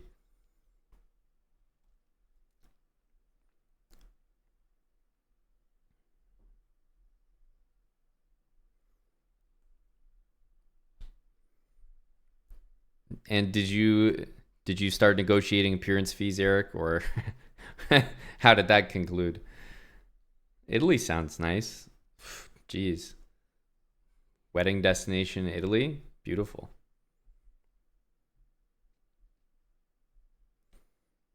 That's a good point, Wally. Yeah, fair. Fair. Hey, BYD. It was great. Had a really good time. Would definitely return. Continue to love the city, Tokyo. The people, the food, nightlife. Yeah, very, very impressed by Tokyo. Would continue to return. I think for me, I travel a decent bit. That's a pretty good review from me. Like if I would return, because I love traveling to new places. So I think if I actually would go back to a place I've already been to, it's a pretty good review for me personally.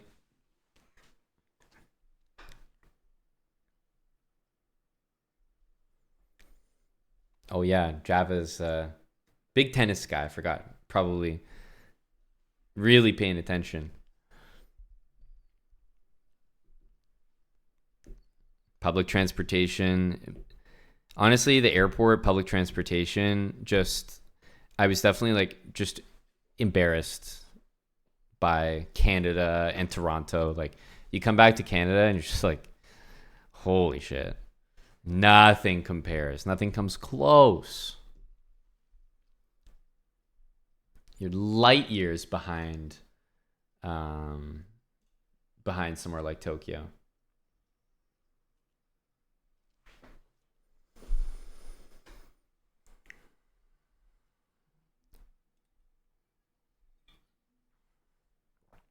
Jubail with an idea. Become the wedding streamer. Stream everyone's weddings. Yes.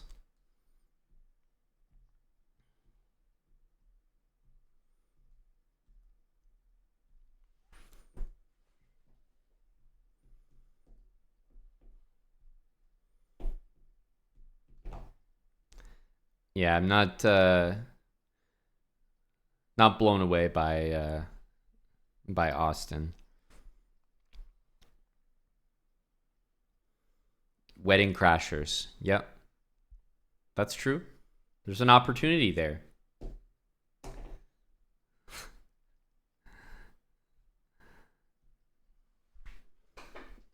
As soon as I'm at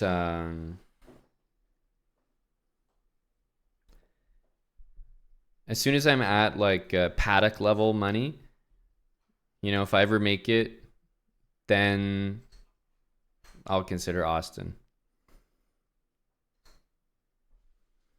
Just got to be an F1 paddock slag.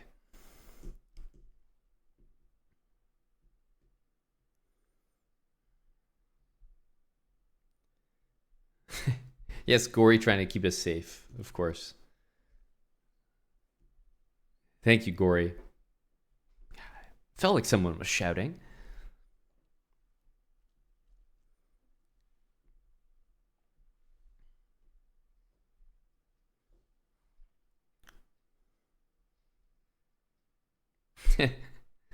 No. Not paddock Philippe. Paddock, like F1 paddock. Paddock.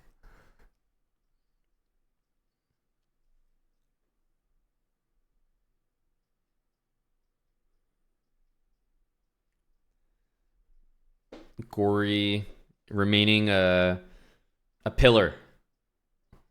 A pillar of enforcement and regiment.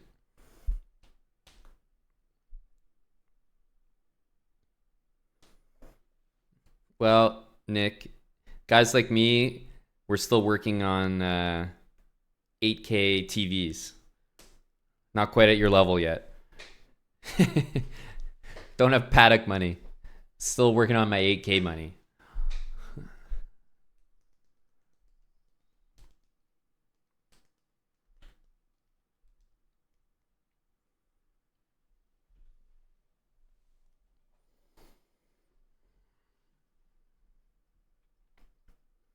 It is. Yep. No, we can blame the chat. That's true. But that's why we have a week before another trip. It's only a short trip, so we still have quite a bit of the month to go in terms of streaming, but it's time for a big September push here on Twitch. Another sub climb. Do you remember our sub days of doing hot tub streams? Yeah. Those were the days for sure. Dyeing hair, going bald, dancing. One thing that I realized, just having a good time dancing at the wedding. They started playing these songs, the ones that all the kids know. Should have got low, low, low, low, low. My knees don't do that. Like, how many times does he say the word low? Maybe give or take 7 to 10. I can go about 2 lows. I got 2 lows in me. Low, low, done. That's it. I'm capped out. Capped out at 2. Max. Hard max at 2 lows.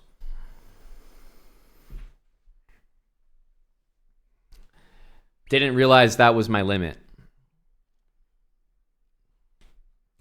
Green Man hot tub days, VSIM. A beautiful thing those days were. Oh, is it really 8? You guys actually had the answer. Okay, I was somewhere in the ballpark, 7 to 10. Hello, Dill. Got to start using the elliptical. Yeah, maybe while I stream to save time, understandably. Yeah, I'm always cutting it early, Wally, so it's fair. I might not know my limit, but I definitely know when I'm close to my limit.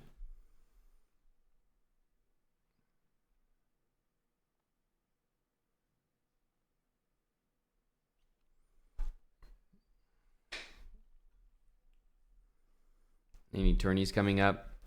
Well, to be specific, the Speed Chess Championship finals are coming up in 2 days. I'll definitely be streaming them. They should be really fun to watch. I don't think you guys want to miss those. Hickey is playing Ali Reza 10 a.m. Eastern, I think, on Friday, like in 2 days. And then obviously the most anticipated match, Magnus is playing Hans in the afternoon. Is anyone... it's a bad time to ask. I was going to say, is anyone going? But to be honest, if you're going, you'd probably already be there. And if you're there, you're probably not watching. It's a bit late in France right now. I'll have to ask tomorrow during the day. So SEC is coming up. But in terms of chess tournaments, for me, still very much TBD on World Rapid and Blitz. Admittedly, I'm not super keen on it, but maybe if it becomes more of a trip where, you know, a bunch of people are going to be there, more of a social thing, then could consider it. But World Rapid and Blitz is in New York City at the end of the year, so just when the event is that close, it's probably never going to happen again. No, not the Olympiad. It absolutely is gory. Yep. No, the event itself is not very social. So when I mean social, I mean like enough people going that I'm like, there are things to do outside it. Because the event itself is, I don't know, maybe New York will be a little bit better, but it's truly never social. But I haven't played it that much, so I don't really know. But I played it once and I got the vibe. But I think it being in New York City will help a lot. You were... I heard reports, although from very, very biased sources, that you were playing some brutal stream chess, Tim. Did you take some elo hits?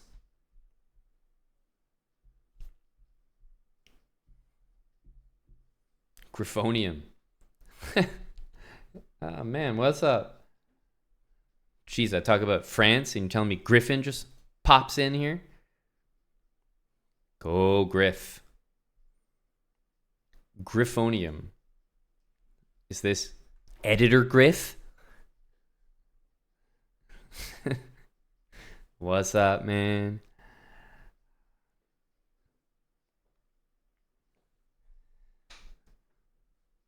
They're using our spot, Griff. They're using our spot in Paris, the E spot location. That's where they're hosting the SEC finals with Magnus and Hans. It's like, dude, stole our swag. Go Griffin. Editor Griffin. Big component of the EU tour. For those that were not only there, but who may have seen some of the videos and vlogs that emerged from that trip. That was a ton of fun. It really was.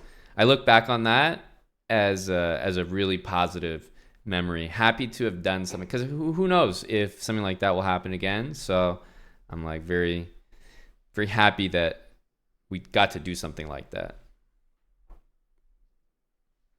Very cool.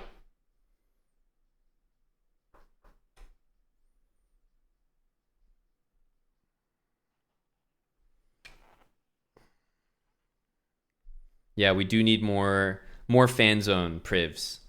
Java says, I'll never go to another chess event again expecting anything. It has to be friends there and hanging out. Chess events are the worst. Yep. You need people, reliable people, coordinating things, Java, trustworthy people. We can do a pretty good job, but we need the right manpower there and the right creative control if it's sort of an official partnership with the event. Otherwise, it can be difficult. Newly modded Griff.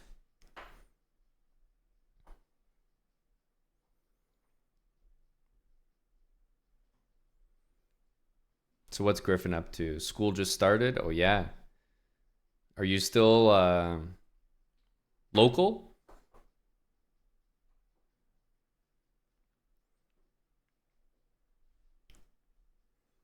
You're going to school here, right?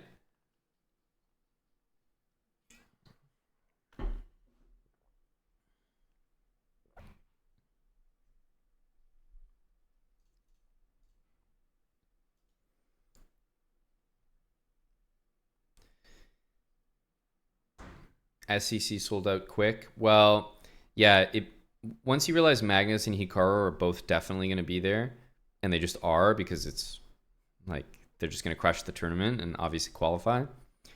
Then the added spice of like Faruja beating Hikaru in the Bullet Chess Championship, obviously the tension between Hans and Magnus. So it just becomes very, very interesting.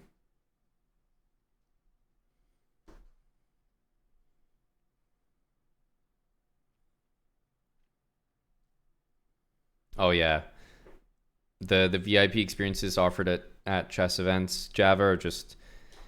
I mean, you know, many people in chess don't, so they might have thought it was worth it. But I mean, I definitely do that VIP for like a sporting event. It doesn't compare. The pricing is also probably a little bit different, but most people who are looking for VIP would shell out more money for a better experience.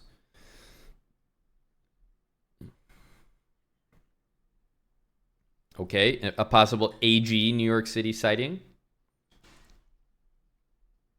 Yeah, that's exciting, Chustru, when you put it like that. 3 months with Prime from Griff. Griffonium. Thanks a lot, Griffin.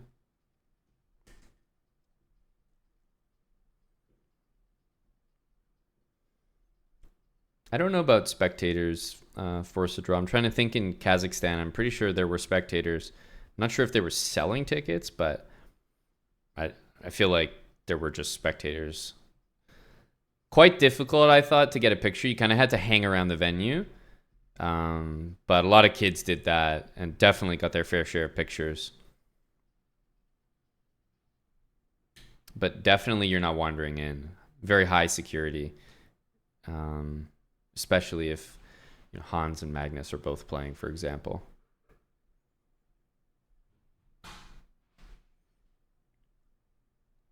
I've listened to it before. I have. It was pretty good. Yeah. Don't hate it at all. Hello, Spencer. Go me.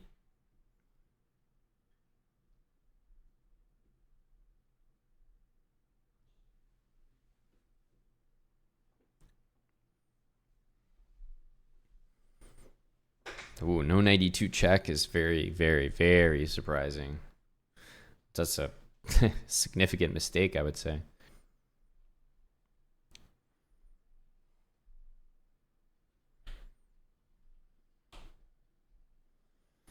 Somehow your glasses don't fully suit you.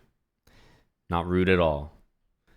Apologies for the attempt, but you know what they do suit? My vision. That's what's important here.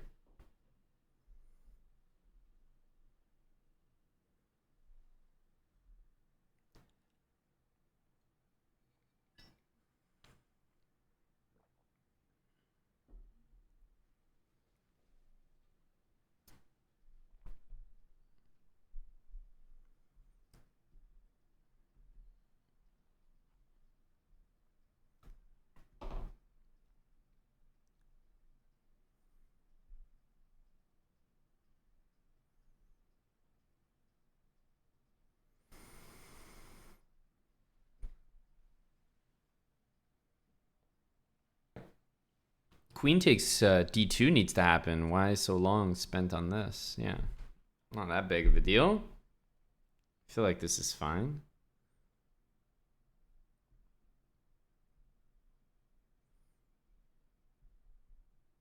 Queen takes is crazy. Why not queen d7?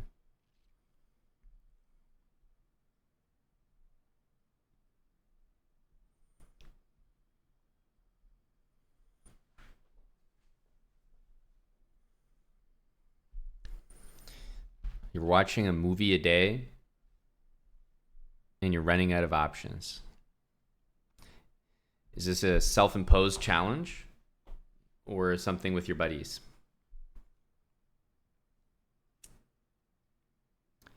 What movie did I see recently that was good?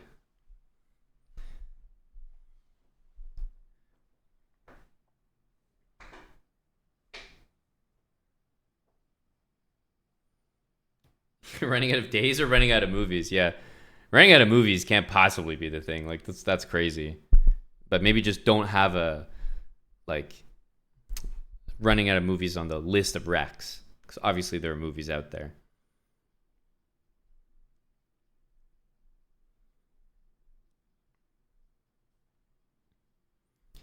Universally disliked by all that watched. Like, was this a sauna movie, stream movie?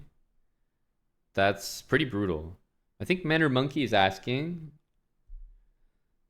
because he's considering it. Could be the difference maker? The chosen one? The one who can properly enjoy it?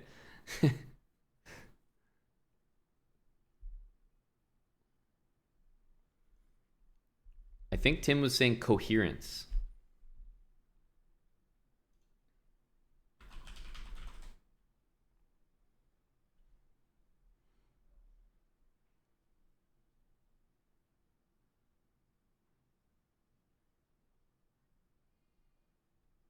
Oh, you weren't talking about that one? Yeah, coherence seems to be at least decently reviewed.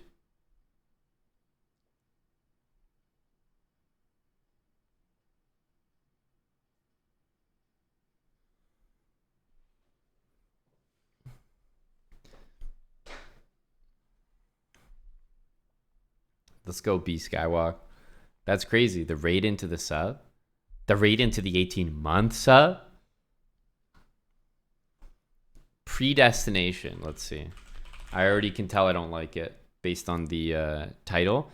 It sounds like fucking Riddick and all these.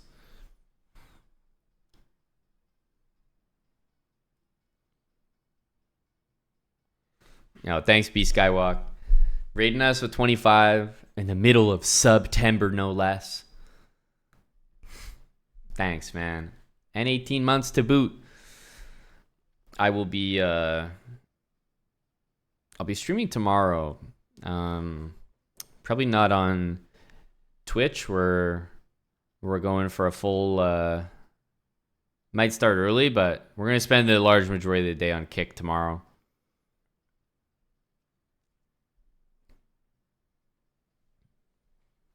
Pale Blue Eye.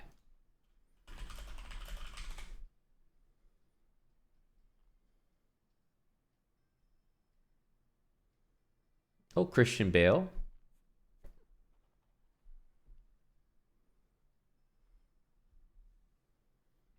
Drama mystery. Is this like those what do you call that genre of movie where it's like it's kind of like a fucking whodunit and the comedy is very like Poirot, like it's a little bit like French slapstick.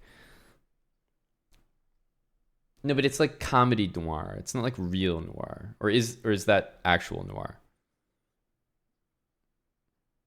It's like kind of like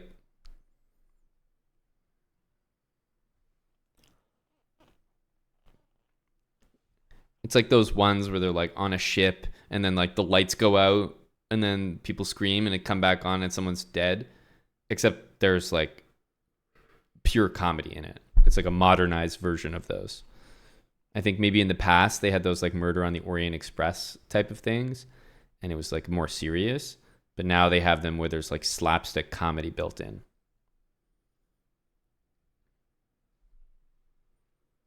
Yeah, maybe just murder mystery.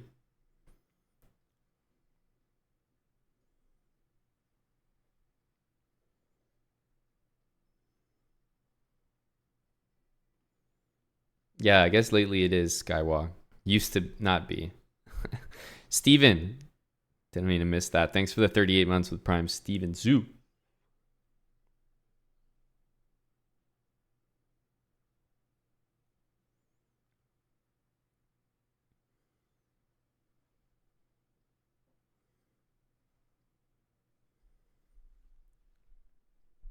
Yeah, I feel like you got some good recommendations there.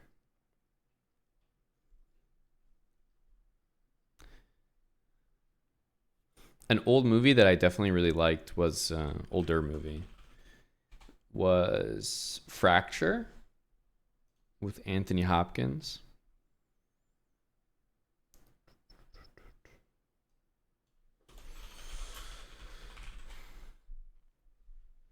Anthony Hopkins and of course a younger Ryan Gosling. Um, I always liked Law Abiding Citizen. I always liked Inside Man. But these are like, most people have seen these. But these are just movies off the top of my head that I remember thinking were quite good. Yeah, and that's the thing. A lot of them are tough to rewatch or just impossible to rewatch. So I honestly feel bad that I can't enjoy them again.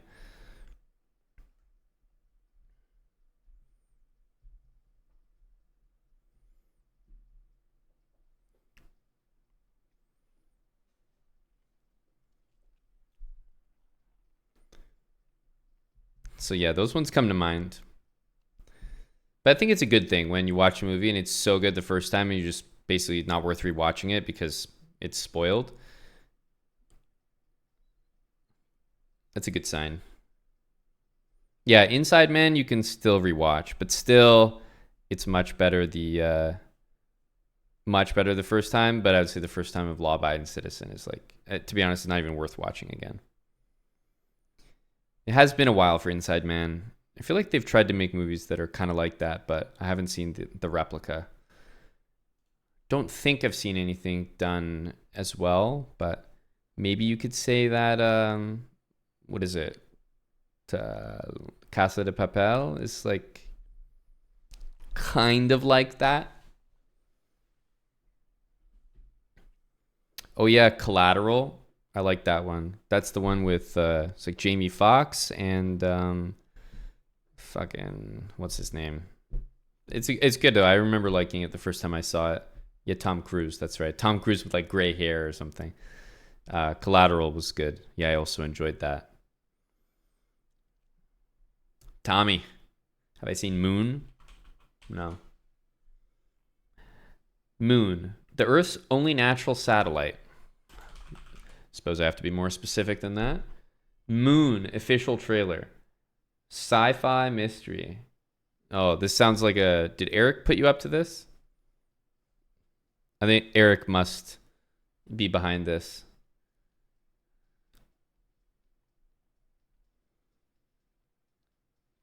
Kevin Spacey just on the moon.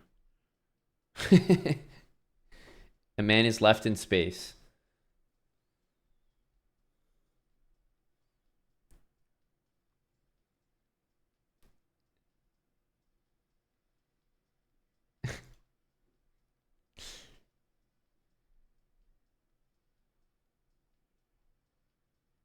Astronaut Sam Bell has a quintessentially personal encounter towards the end of his 3-year stint on the moon.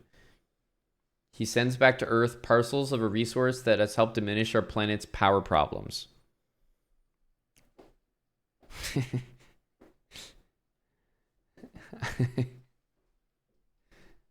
I don't know if I can fucking handle that. Just lads on the moon. I'm not sure those are the ones for me. You know, those interstellar types.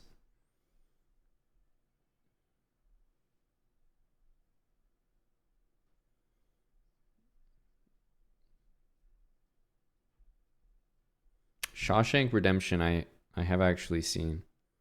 Surprisingly, it's quite old.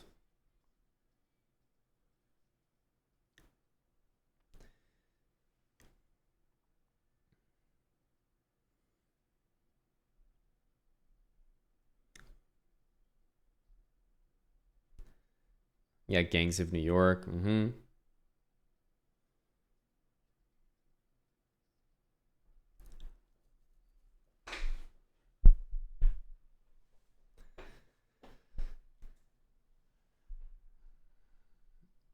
So there you go. You definitely got a bunch there, Griffin.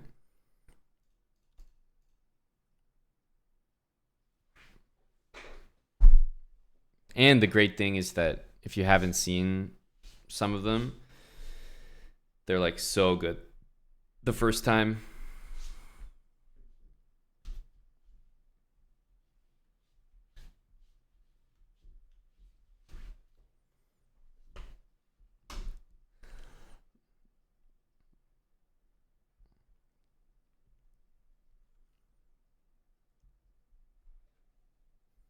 Oh man, yeah, we can't start talking about Pulp Fiction. I think we gotta end the stream. Pulp Fiction is like, we're gonna sit here and listen to everyone's rationale why Pulp Fiction was a fantastic movie. And I'm gonna sit here in shock. So instead, we can do all of us a favor and skip all that.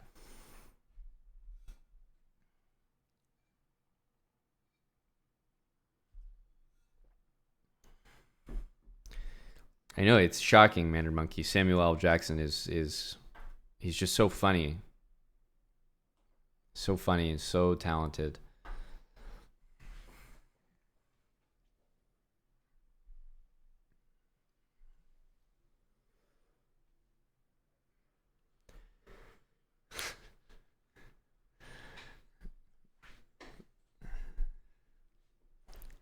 All right.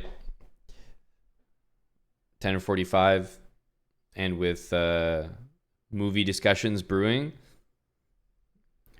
we'll call it. We will call it. Sleep needs to be had. I'm still like, I think I'm okay actually. I got a bit lucky with the jet lag. What the fuck is that move? um, got a bit lucky with the jet lag. I don't feel that bad, but okay, I haven't still slept like a totally proper night, so we'll see. Should be okay for tomorrow. Good night. Good night. Yeah, if we are back on Twitch tomorrow, it'll be like fairly early, and then we're gonna head to Kick early on as well, and stay there for the large majority of the day. It's also fight night tomorrow, so hopefully we can get some matches going. Nothing on the schedule though. I'm preparing matches for the week after. For next Wednesday. Yes. Oiwa. Good night. Have a good one. Thanks for checking in. Nice to see you, Griff. And nice match, Salty and Wildhacks. Gory, hopefully next Wednesday you're free for our gauntlet. We could try it tomorrow if people are around, but we're looking to run a bullet gauntlet. Salty, moist, gory, and fish. So we'll see. Yeah, we'll be around, Griff. Make sure to make a Kick account as well, buddy. Kick.com/chessbra, because we're streaming quite a bit there as well. Don't know if you have one. All right, sounds good, Gory. Wednesday's harder. Okay, well, maybe tomorrow. We'll see if the lads are around. All right. Take care. Yes, might have to get AG in the mix. Definitely going to be running a bullet gauntlet. Hopefully